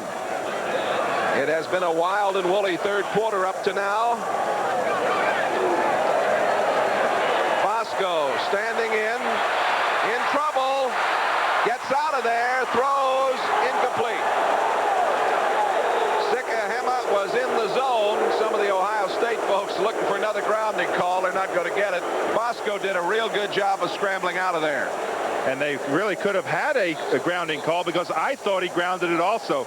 But watch him. Bosco is so used to staying in that pocket now. He starts to get pressure. You can see Ohio State putting a pressure on. Now he has to run outside. There's pressure from the outside. Now tell me this isn't grounding. Look here. He's on his way down. Now watch. Boom. There's nobody out there. Jay, I look like we don't have it in the drafts call in college football. Remember that. That's right. Bellini going in motion to the far sideline. Second down. This is Tui Poloto, and he's across the 25 to the 26-yard line. Byron Lee, number 82, the outside linebacker, made the stop. The BYU cheerleaders. 7:50 to play in the third quarter. Third down and 10 coming up. Jay, I talked about Robbie Bosco and his great record. You know, when he started at quarterback, he has 24 wins, 2 losses. So this is a different composure for him to be in at this present time. Bosco rolling to the far sideline, looking downfield, got a man, Bellini can't get it. Oh, they closed at the last minute. Terry White made a brilliant play. White from Cambridge, Ohio, just 5'9". He came from that safety position out of nowhere as Bellini looked like he had him beat. And what Bosco does there is he waves Bellini long. Now Terry White's playing center field. He just reads the pass. He's got a lot of time to get over. Look at that. Just a matter of inches. Or Bellini, he was so wide open. It's amazing that Terry White must have come 30 yards to cover that play. There's the tip. Just a long, incomplete pass. I want to tell you a story about Terry White when we get a chance later on. Here is the punt by Kevin Toll. Lanise lets it roll, and it is inside the 20 at the 21-yard line. Ohio State will take it there with 7:13 left in the third quarter. Wonderful area here, and the people, they've had a great week. Our blip overhead giving you these great shots this afternoon. First down for Ohio State, and that is John Wooldridge. Wooldridge is across the 25 to about the 28-yard line. Steve Sanders, 59 on the tackle. And as we talked earlier about that line play, that nose play, watch this play here. Now 65 is Ken Smith. Now he's playing along the line well, but he's got to be able to stop, plant, and come back.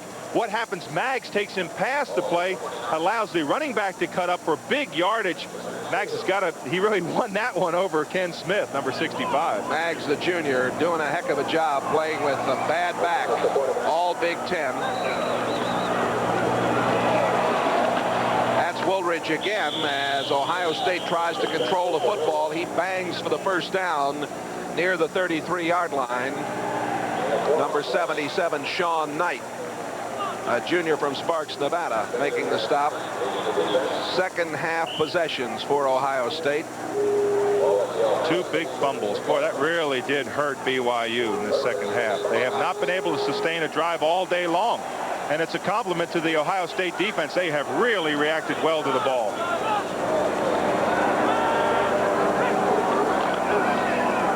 Carsados throwing over the middle, and it is incomplete. Almost intercepted by Mark Sherman. Sherman thought that he had it. Sherman, who is from Quincy, Florida, lives now out in Oxnard, California, number 5, came to BYU from Ventura College. And the important thing is whether he got his hands underneath. No, he didn't. It bounced just in front of him. But every defensive back will get up and wave that ball and say, yeah, I caught it, just in case they missed it. John Hutchison the senior from Atwater, Ohio, is in the game now. Number 81 at tight end. There's Mark Sherman. That was the first time that Ohio State has thrown a pass in the second half. Here goes Lanise in motion to the far side. Woolridge to the 38. Ludenko, number 9, and Sanders, 59, on the tackle. I mentioned Lanise going in motion on that play. He is a Rhodes Scholar and will be going to England for further studies out of Mayfield, Ohio. Lanise, majoring in English and political science, one of a select group of just 32 students, Rhodes Scholars. It's great to see the student athlete playing in the big games and playing so well in other areas too. Carsados throws. It is Cooper at the 40, 45. Cooper's all the way down to the BYU 48-yard line. It was Whittingham, 53, and Sherman, number 5, who finally made the tackle. And Carsados never saw that completion. He just threw the ball to an area. He was getting dumped on his back. Now watch the tail end of this. You'll see Carsados looking off. Now here's the dump pass. Here comes the pressure. He never sees it complete. He's dumped. Cooper, now once he gets up ahead of steam, he is a compact, speedy player, picks up 14 yards, a big first down. That's Woolridge to the 45-yard line. 4 minutes and 55 seconds to play in the third quarter, and Ohio State leading 10-7. That stop made by Sanders again. He's done a splendid job today. Sanders had Lad Ukeo, the junior from Pearl City, Hawaii, has got that pinched nerve and hasn't been able to go, and Sanders has filled in very nicely for him.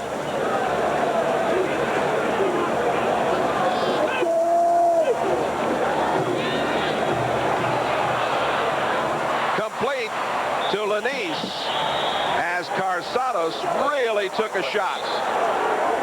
It was amazing he got that pass away. Sproul's 25 and Gouveia 34 on the tackle. Now watch Gouveia from the backside. Carsados never sees him. He just dumps him. Now if he had been able to get over in the middle of his back 1/10 of a second faster, that would have been a knockdown pass. But he completes it for about a 1-yard gain, so it brings up a big third down and about 3. Carsados and Lanise hooked up for the longest Ohio State pass play of the season, a 75-yarder. And of course, as I mentioned, in the fall, he'll be studying as a Rhodes Scholar over in England. Lanise. Carsados rushed again, shovel it to Cooper, and Cooper has a first down. Well, they're sure putting a lot of pressure on Carsados, but he is hanging tough. Whittingham, 53, on the tackle. Well, Carsados said, I'm just a pup. I've got next year to prove myself. But he's proving himself here. Look at Gouveia. Look at the pressure he's put on him. He just dumps it to Cooper. Cooper tipped the ball about twice, came down, made a splendid run down inside the 40-yard line, down about the 38-yard line. Picked up a big first down again. Cooper now has 5 catches for 47 yards. Carsados hands it off to Woolridge, and he's down to the 33-yard line. That Buckeye offensive line of Maggs and Gilmore, and Uhlenhaken, Graves, and Cotterman doing quite a job right now. Whittingham, 53, again there to make the tackle for the Cougars.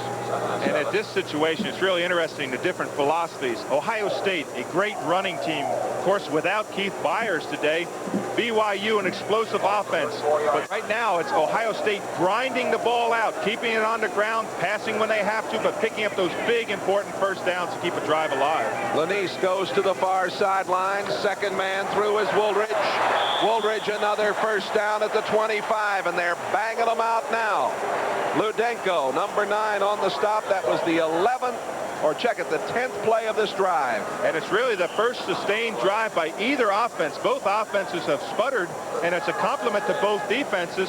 But right now, that big offensive line of Ohio State is blowing into that BYU team, and they've got a little bit of a weight advantage. There's an interested partner. I'll tell you, I really feel sorry for him today. I know what he wanted to do, but they are really controlling the line of scrimmage.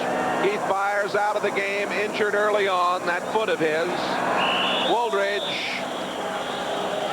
Maybe got a yard to the 25. Wrapped up there by Gouveia, 34, and David Futrell, who's now playing the noseman spot. Futrell, number 75.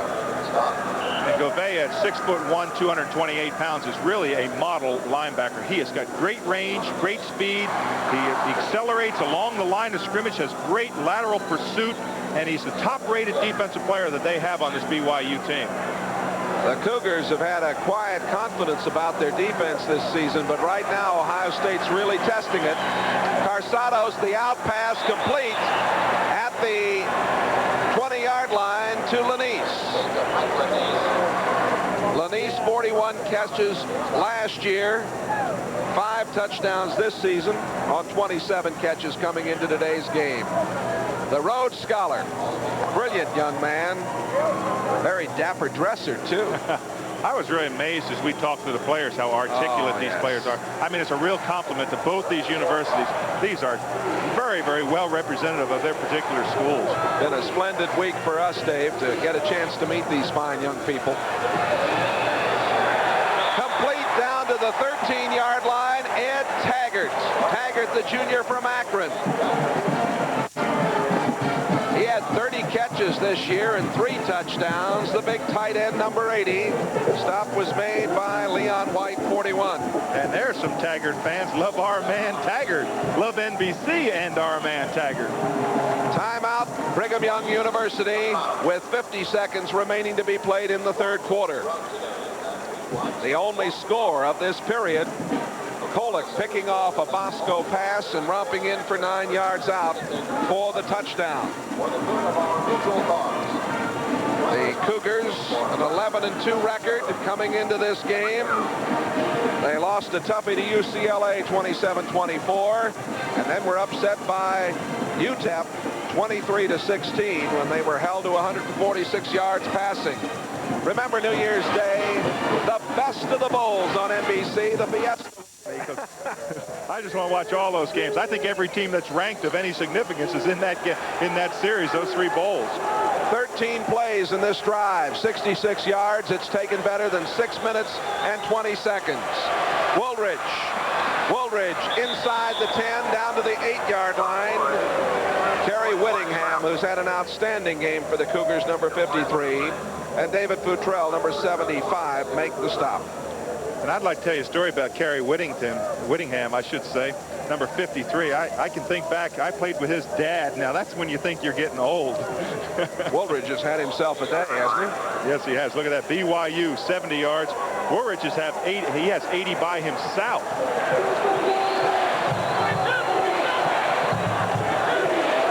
Second down, 10 seconds left in the third quarter. Carsados throwing. Oh, he had his man and threw poorly. He had Ed Taggart wide open and threw a poor pass. Got a little anxious. Well, it's a double threat. Carsados has both the option. It's a fake here. Now, you'll see him fake, trying to draw the linebackers. He rolls out here. Now, he has the option whether to run or pass. He sees Taggart. He just throws past the outstretched hands. It's called a tight end delay. The tight end, as he comes off the line of scrimmage, he sneaks across the field. Really, Carsados really should have hit Taggart. He was wide open. Carsados, for 2 years, understudied Mike Tomczak. He lost some weight. He's more mobile now. Third down, and banging inside the 5 is Wayne Cooper. That's the end of the third quarter. The Buckeyes 10, the Cougars 7. We'll have more. We start the fourth quarter in the 40th Citrus Bowl. 4th and 1 for Ohio State, just inside the 5, and they're going to go for it. Well, I would go for it, too, because a field goal will only put you up 6 points. And with this explosive BYU team, they can score any time. But Ohio State's had great success on the run. That's Woolridge. And we'll wait and see. Looked like he might have gotten enough for the first down. Steve Sanders again, 59, with Sean Knight, 77, leading the charge for the Cougars. And the Cougars think they've stopped them short. I'm sure we'll get a measurement for Earl Bruce's club as he paces the sidelines. Well, the 2 linebackers just met him right in the hole and stuck him. Once he was hit, he didn't fall forward. They may, in fact, have stopped him. Here's the measurement. Stop them. Brigham Young will get the football. And it was a great fill by the linebackers. You see 53, Whittingham, going in there.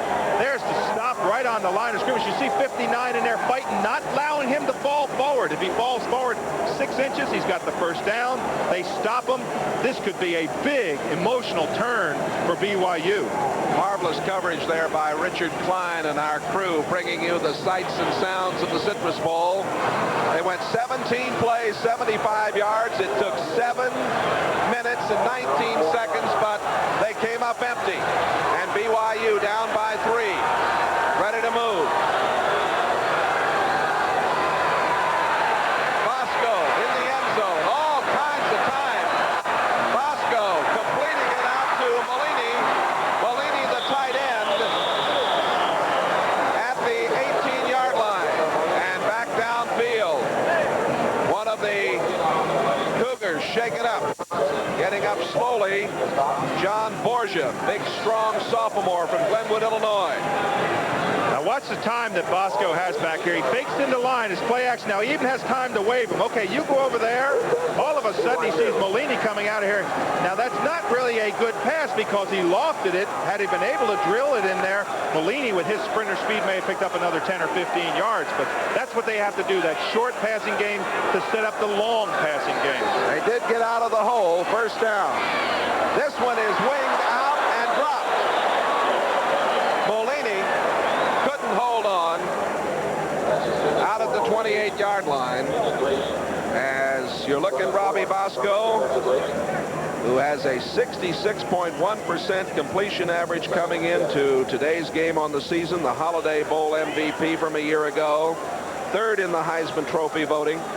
He was redshirted back in '82. Bosco majoring in communications, 17 of 32, 156 yards, 1 touchdown, 2 interceptions. That's Hamuli for the first down. Lake Hamuli. He was run out of bounds over there by Sonny Gordon. 16-yard pickup. And that's a good indication of this sophistication in the BYU passing attack, which we talked about earlier. These runners and wide receivers, as they go out, they make sight adjustments. If they see a zone coverage, they'll pull up. Now, they're going to do an out pattern, which means they turn out towards the sideline. But if they see zone coverage, they can pull up shorter. And Bosco is starting to read the defense of the Ohio State team much better this quarter. Bosco running out of there, out to the 36-yard line. He looked like he might have been going to the tight end, Lance Lindley, who's now in there replacing Molini. The Buckeyes have Derek Eiseman, an outstanding freshman from Fremont, Ohio, number 61, at an outside linebacker spot now. He played very well against Michigan. 13 and a half minutes to play. Ohio State leading 10-7. Hamuli with the football, penalty marker down. Hamuli to the 37-yard line. Pepper Johnson on the tackle, number 98, along with number 55, Ray Holloman, a junior from Holland, Michigan, is in the game now. And they call that an offside on Ohio State, so the play doesn't go for a 2-yard gain. It goes for a 5-yard gain, and they get the play over, so a big penalty. Offside, red, second down. BYU has brought the football from deep in their own end out to the 41-yard line. Talking it over on the sidelines. Scott Norbert to the near side, Molini to the far side. Bosco setting up the screen. Sikahema out of bounds at the 40. And did you see Chris Spielman that time come all the way across the field. He knew it. He saw the screen set up, saw the drop by Bosco, and he came flying across from his position all the way across the field to make that tackle. Chris Spielman, 133 tackles, #1 tackler on this team. And that was with missing a game or two, if I'm not mistaken, an NEA All-American. Played at Washington High School in the tradition-rich football city of Massillon, Ohio.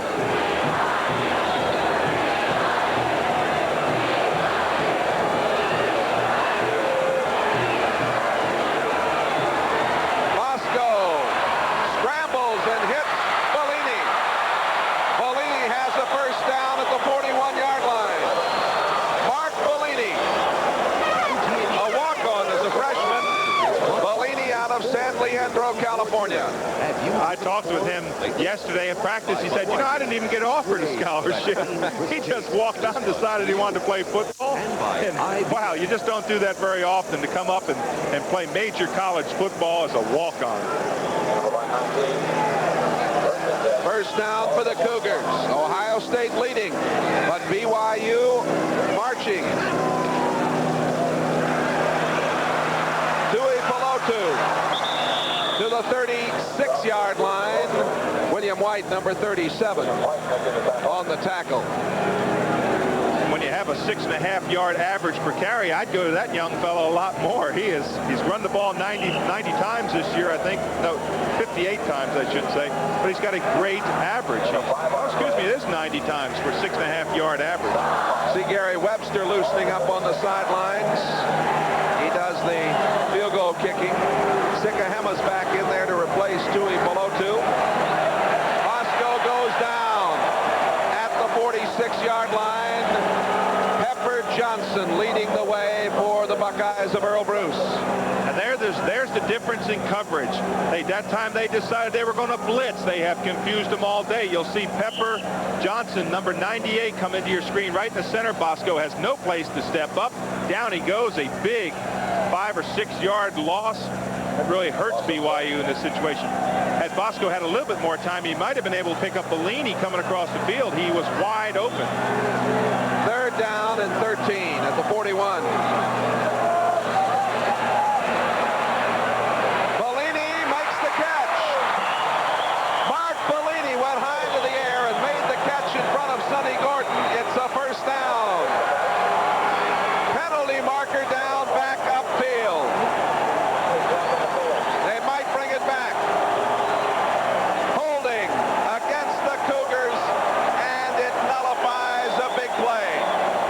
And there is a worried coach, because Lavelle, he is just distraught over this play. But every time something seems to go good for BYU, it doesn't. And you can see this catch by Bellini right almost as if you're catching it at home.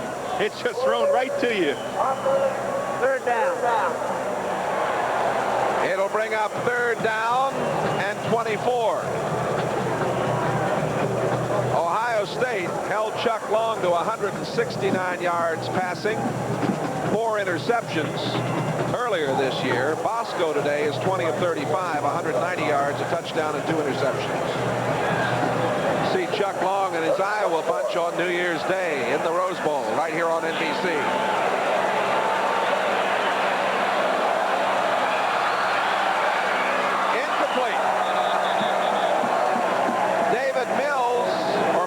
I should say, David Miles downfield. You remember he caught the touchdown pass earlier in this game for BYU.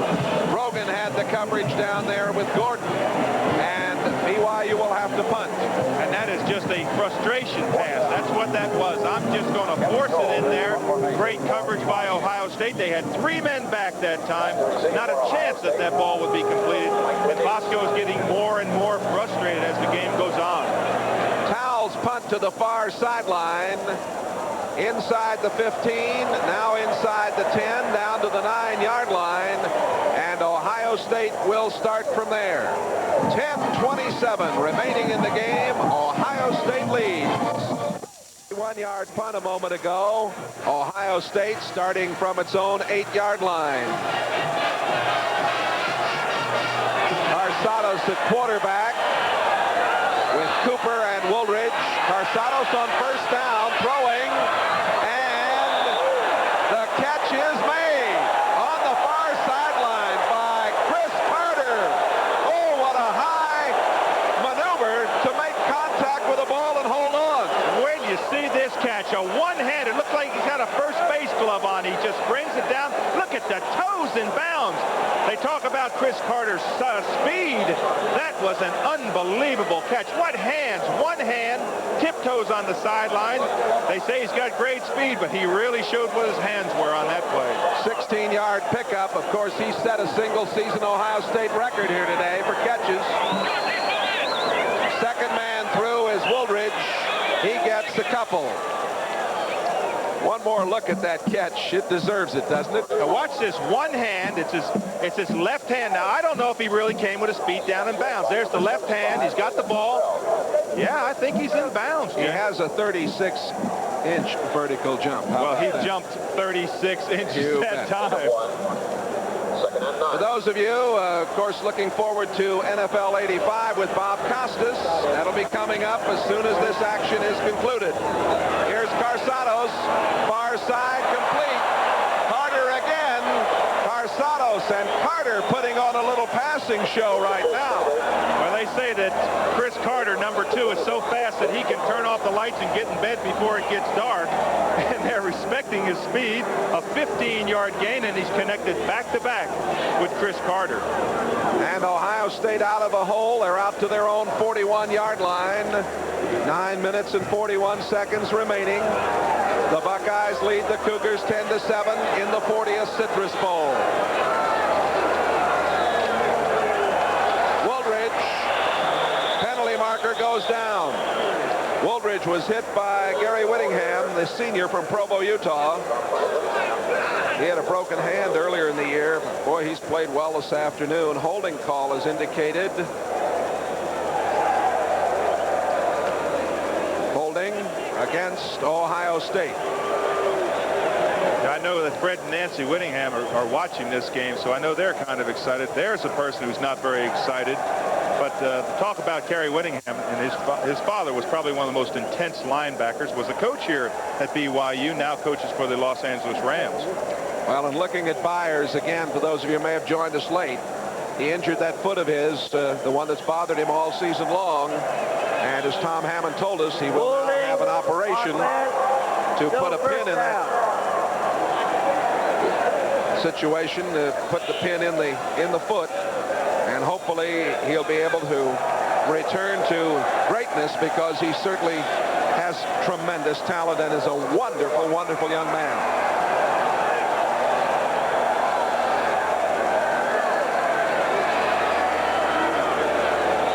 A little delay to Wooldridge.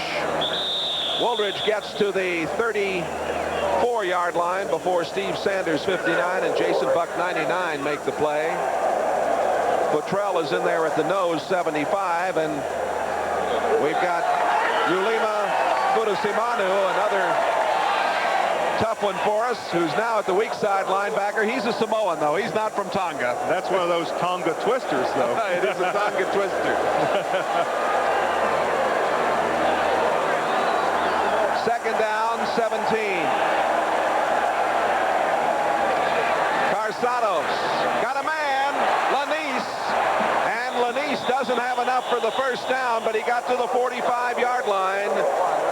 The corners, Thomas 3 and Sprouse 25, converging to make the play. And it was a good choice by Carsados on that, not to try to pick up the 17 to 20 yards that he needed for the first down. Pick up about 10, 11 of it on that play. Come back. Now you've got a third down and about 6. You pick it up, another little short pass, and you've got a first down. They get 12 yards on the play. This big crowd really enjoying themselves. You see the time remaining, 8 minutes. Ohio State leading 10-7. Carsados over the middle, wide open. Wooldridge, first down at the 45-yard line. Wilcox, 14, made the play for the Cougars. But right now, Carsados and company are doing a very excellent job. Great play selection from the Ohio State side of the field. Short dump passes, a running play to keep them off guard, throw it deep to to Chris Carter, come back with another dump pass. They are really have a great game plan right now, and Lavelle Edwards is obviously upset. There's Earl Bruce saying, good job in there.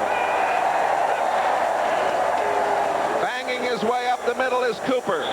Cooper's down to the 38-yard line. Mark Sherman, the safety, number 5, makes the tackle. When you're 190 pounds, 189 pounds like Mark Sherman is, and you're coming up and tackling a man of Cooper's size who's 6'2", 240 pounds with great speed. Wow, that hurts. BYU led 7-3 at halftime. The only score since then, a 9-yard touchdown for Kolick of Ohio State on a Bosco interception. Too high this time for Chris Carter. Sherman covering in the zone back there. The quarterback comparisons on the day. But the big thing, of course, Jay, is the interceptions. You see it on the right part of your screen. 2 interceptions. They have been crucial interceptions against BYU. Bosco on occasion taking the long route when maybe he should have looked for something a little shorter. Well, he's obviously frustrated. He's obviously out there trying to complete that long pass. He's got to make that adjustment and come underneath to those shorter games. 3rd down and 5. And incomplete. Carsados was pressured. Jeff Sprouse had the coverage over on the far side against Carter. And you talk about pressured. BYU that time sent 9 men up in the line of scrimmage to rush. They're not a blitzing team. They're not known as a blitzing team, but they ran right down the throat of Carsados. He saw 9 of them coming at him that time. And we're going to get... Oh, now, wait a minute. They're going to call timeout. I was about to say we're going to get a 56-yard field goal attempt. But right now, we're going to get a timeout. The Buckeyes lead 10-7. Oh, this is Jay Randolph. Well, they had Spangler on the field. Called timeout. They've decided to go with a punt. Tom Tupa. And downfield by Sikahema, who has broken some long ones this season. He may not get a chance to return this one as they angle it to the near sideline. And let's see where they're going to spot it. At the 13-yard line. That's where BYU will take over. Back with 3 remaining for the Cougars. The Buckeyes lead at 10-7. Bosco straight back, batted down, almost picked off. Byron Lee. And also 95. I think it was Darrell Lee, wasn't it? Let's watch here. Number 95, Darrell Lee. Did he get a hand on it? I think it was. You can see it's like throwing through the forest. But let me interject the thought here, Jay. I just don't know whether Robbie Bosco is a completely healthy athlete today. I have never seen him throw as poorly as he has thrown today. Everything he seems as if he's throwing sidearm. He hasn't been sharp. He hasn't thrown his long passes well. He just doesn't seem to have it today. Pass is complete to Lake Heimuli as the defender fell down on the play. Heimuli was able to come up with a 27-yard reception. And even on this pass, you'll see there's not that great trajectory. Watch how high he has to throw this ball. It's almost as if he's struggling throwing it. Look at that. Look at the trajectory of that ball. That is really high. It gives the defender a lot of time to react back to the play. It's just not delivered sharp and crisp like the Robbie Bosco that I've seen in the past. Well, it may be that his arm is bothering him some. 8 receptions for 68 yards for Heimuli today. Bosco bails out. Incomplete. Trying to get it to Sikahema. He was out of bounds when he took it in, and John Sullivan, 57, had the coverage over there. You know, earlier we saw Terry White make a big play in the secondary as you look at Bosco's statistics. 3 of the 4 fellas in the secondary for the Buckeyes were all running backs when they were in high school. And Terry White, young fella I sat next to at the luncheon, was at our table yesterday. Over 3,000 yards in high school at Cambridge, Ohio. Now playing defensive positions here at Ohio State. Tui Peloto, and a penalty marker down. And it looked like Ohio State might have been offside. You see the time remaining. 6:05 to go. There's the offside signal. Now, it was an interesting call by Bosco. What he did is teams get in a cadence. It's almost as if you get in a rhythm. The offense comes out and starts on the second count, and everything goes smooth. The defense reacts to it. That time, as Bosco came up the line, he gave him an extra count. Red, 5 yards, still second down. What he did is he came up to the line of scrimmage and went, he'd been going on 2. He came up, went hut, like that, and drew the defense offside and had a free play. Second down, 5 yards. That's the easiest 5 yards Mr. Bosco has picked up all day. Field goal would tie this game. Of course, that wouldn't be the case if Ohio State had kicked a field goal in close when they went for 4th and 1 at the 5-yard line and didn't get it in the third quarter.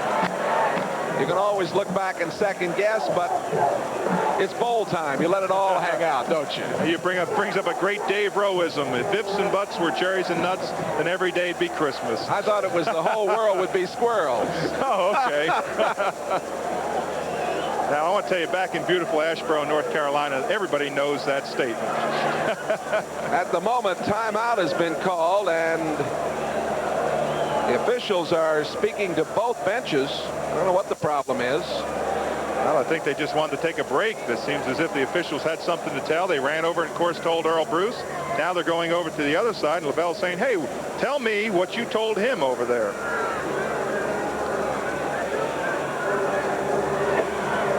Well, they're getting the message to both coaches, and we'll try to check and see just what the situation is here. They're calling somebody called a timeout. Oh, the offensive phones are out. That's the problem. And of course, when that happens, if one side's phones are not working, the other side must take their phones off too. All's fair in love and war. And bowl games. That's right. I thought for a second it might have been our clock. You know, we have a very famous clock here in the end zone. I think you talked a little bit about it. Well, it is a famous clock in that it usually goes berserk once in a while, but today it has worked beautifully. First time in the 40-year history. I probably jinxed it by talking about it now. 10-7. The Buckeyes are leading this 40th Citrus Bowl. It's been a hard-fought affair. Big plays on defense this afternoon from both teams. We'd expected some bigger plays on offense. Bosco, quick toss. It's complete to Scott Norberg. Scott, who transferred from Nebraska, number 89, a junior from Tempe, Arizona, hit by Sonny Gordon, the rover man, number 7. And it looks like a first down. It is at the 49-yard line. And now Robbie Bosco is finding those short wide receivers. There comes a receiver into town. Look, do this. That's Miles from the left side. He's number 26. They're telling him, hit those short passes. They're wide open. And he's connected on a couple now. Norberg and Miles are the wide receivers. Sikahema inside the 45-yard line. Sikahema gets to the 43. Ray Holloman, number 55, stalled him at that point for Ohio State. The clock is running as we come to 5 minutes to play. And Jay, I interjected that thing about his arm maybe, so I'm talking about Robbie Bosco. But I watched him yesterday in practice. He did not throw one pass in practice yesterday. Now, I don't know if that's one of his little traits or not, but the day before the game, I was surprised not to see a quarterback throwing at least 3 or 4 practice passes. On second down, Bosco over the middle, complete to Hemuli, and he's got the first down at the 37-yard line.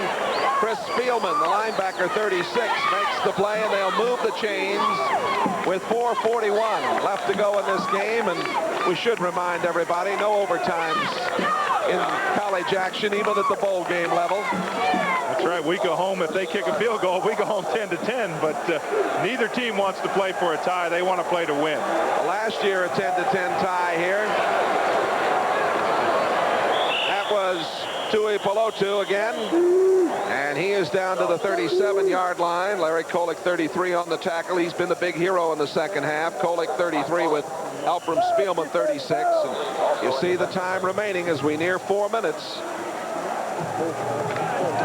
Well, if in fact Ohio State does win this game, Kolek could run for mayor of Columbus and probably win, because he's played an outstanding game on defense. Bosco, incomplete. I was waiting to see how they rule that, because his arm was hit by Pepper Johnson, who was bearing down on him. We talked about Pepper Johnson earlier. Yesterday when we were taking pictures, he wouldn't smile. He said linebackers don't smile. Now watch him creep up into line. He's going to blitz. This is what they've done so effectively. Look at that. Just side swipes that lineman. Bam, hits that ball, knocks it right out of Robbie Bosco's hands. Pepper Johnson has played really well today from his line. Now there's the scowl I was talking about. That's a smile on him, Jay. Third down and 9. Bosco going long, and it is intercepted, I believe.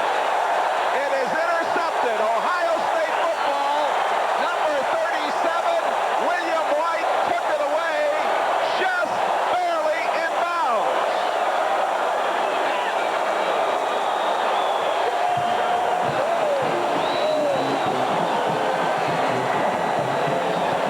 White, the sophomore from Lima, Ohio, his 6th interception. Oh, and perhaps the biggest turnover of the day. Total frustration. Look at the trajectory of the ball. Real high, allows the defender to come back. William White, there's both feet in bounds. He only needed one, but he came down with both feet in bounds. Intercepts the ball, and as you said, Jay, probably the biggest turnover of the day. Woolridge carrying for Ohio State. Stop made by Whittingham, number 53. A day that has been rough going for Robbie Bosco. One on the play. There are the turnovers. Second and 9. Like to offer our thanks to Brigham Young University for their assistance today and all week, to Athletic Director Glenn Tuckett, the Sports Information Director Dave Schultes, Head Coach LaValle Edwards and his entire staff. Thanks to all the gang from BYU. That's Woolridge getting to the 27-yard line. He was met there by Sprouse and Sanders. Also, our thanks, of course, to the folks from Ohio State. Athletic Director Rick Bay, the Sports Information Director Marv Holman, to Earl Bruce and his coaching staff. Third down and 4 coming. 2 minutes and 30 seconds right now left in this game. Carzado's throwing, and down the sidelines, getting the first down, and with a tremendous effort, the Rhodes Scholar Mike Lanise. Sanders made the stop, number 59. Lanise did a very important job. He kept the movement going for Ohio State. A completed pass inbounds. You don't have a 2-minute warning in college football. It's an out pattern, a very successful pass. Lanise, keeping those legs driving, picks up a little bit more yardage, scrambles up to the first down. They've got 4 more tries to run that clock down, and we're just about to the 2-minute, not a warning, but 2-minute time.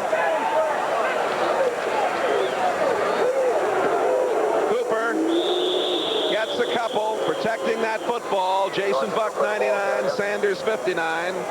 All of us at NBC Sports want to take a moment, certainly thank the Florida Citrus Sports Association for all their help.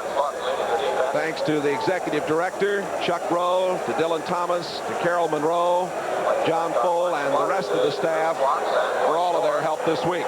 And to President Manny Garcia, who's been a wonderful host. And to the great folks in the Orlando area. 1:20 to play. Buckeyes lead it 10-7. Woolridge, penalty marker goes down as Woolridge got it to the 42, maybe the 43. Butrell, 75, and Steve Sanders, 59 on the stop. Holding against Ohio State. And Earl Bruce will not like that call, because that's going to stop the clock with 1:15 left. It's going to be a big penalty marched off against Ohio State, and it's just about time for BYU to start using their timeouts to control the clock. Earl Bruce, the man who was encouraged to go in. Well, it's been Just a great game. Here's Ohio State, 3rd down and 5. Down the sideline too long, intended for Mike Lanise, and BYU's going to get the football one more time. 1:09 left. Carsados a little upset there. Something went wrong for him. LaVell Edwards Club will have another opportunity. He's coached more games and more years and had the best winning percentage. Any coach, of course, in Cougar history. And right now, his Cougars are going to need a big play to pull it off here, as Tom Tupa will do the punting. And Vi Sikahema goes downfield, and he can make the big play. He's had a frustrating day today. Turned it over a couple of times. One crucial time inside the 1-yard line. That fumble really hurt BYU. They're coming after the ball. Wait a minute, there's a whistle on the play. Oh, if that's an offside. Sikahema fields it. Now let's see what the call's going to be. Oh, if they call offside against BYU, oh boy. No, it's a delay of game call. Yeah. But if Robbie Bosco ever wanted to rejuvenate his offense, now's the time to do it. He really, you know, we talked about it. He's 24-2 when he starts at quarterback. And with the score 10-7, violation of the 25-second I'm reminded that Cougars lost 24-7 to Utah State in 1978. That was the last time this team was not in double figures in scoring. 94 straight games. So a great deal of credit must go to the Buckeyes today for what they've done on defense. On occasion, BYU self-destructed. They're still going to have an opportunity. Sikahema looking up into the sun. He's got it at the 25, bobbled it. Look out. Free ball. Ohio State says they have it. I think he may have called. The referee came in from the sideline. I think he signaled BYU's ball, that the ball was dead on the ground. You cannot pile on. Of course, you can't get up and run with the ball, so they may, in fact, give it to BYU. BYU football with 56 seconds remaining. There's a lot of Ohio State fans that don't like it. Now, watch this here. You'll see he misjudges the ball, comes down. Now, once he touches the ball, and he's down, right there. That ball is down. It's dead. There, even though the ball is laying out there and Ohio State recovers it, of course, they can't get up and run with it. 38-yard punt. Sikahema has had a little trouble holding on to that football today, but here are the Cougars with a chance to pull it out. Bosco throws complete to Miles. Miles, who caught the BYU touchdown, you'll remember, late in the first half. He's out of bounds. Coverage by William White. White, who came off with a big interception in the end zone. Ball just shy of the 35-yard line. 50 seconds remaining to be played. And Jay, I can't think of a better quarterback in this situation than Robbie Bosco. When he's hot, he is deadly. You saw Gary Webster, the field goal kicker. He might get a chance to tie it. Complete to Bellini.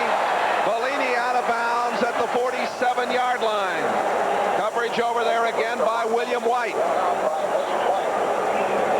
White thought about trying to take that ball away, but I think thought better of it, because if he had made the play for it and hadn't gotten it, he might have been able to turn it downfield. Coaches will always tell you, make the sure tackle in that situation. Don't get burned for the deep one. First down, Cougars. Ball is batted around. It is called incomplete, as Bosco again got tremendous pressure from the Buckeyes. Eric Crumero, the sophomore from River Forest, Illinois, number 14, was leading the way. And Pepper Johnson. Pepper Johnson has been in there all day long. He called his number a lot. Fine player he is. 34 seconds remaining to be played.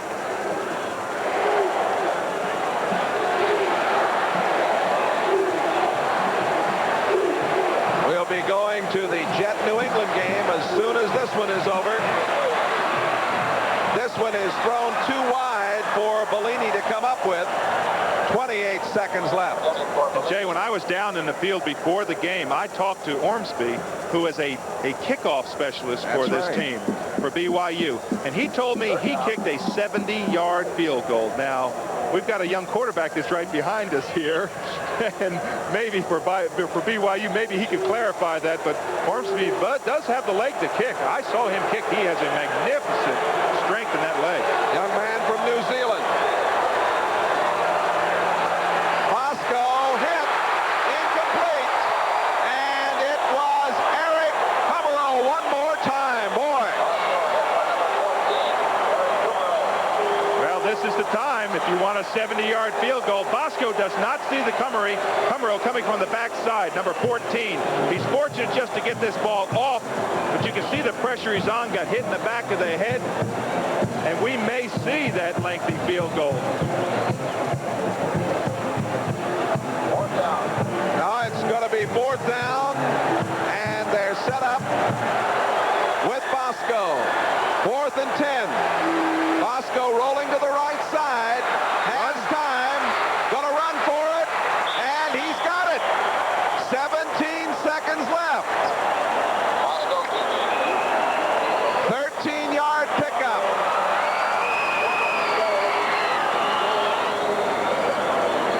The fans here on the edge of their seats.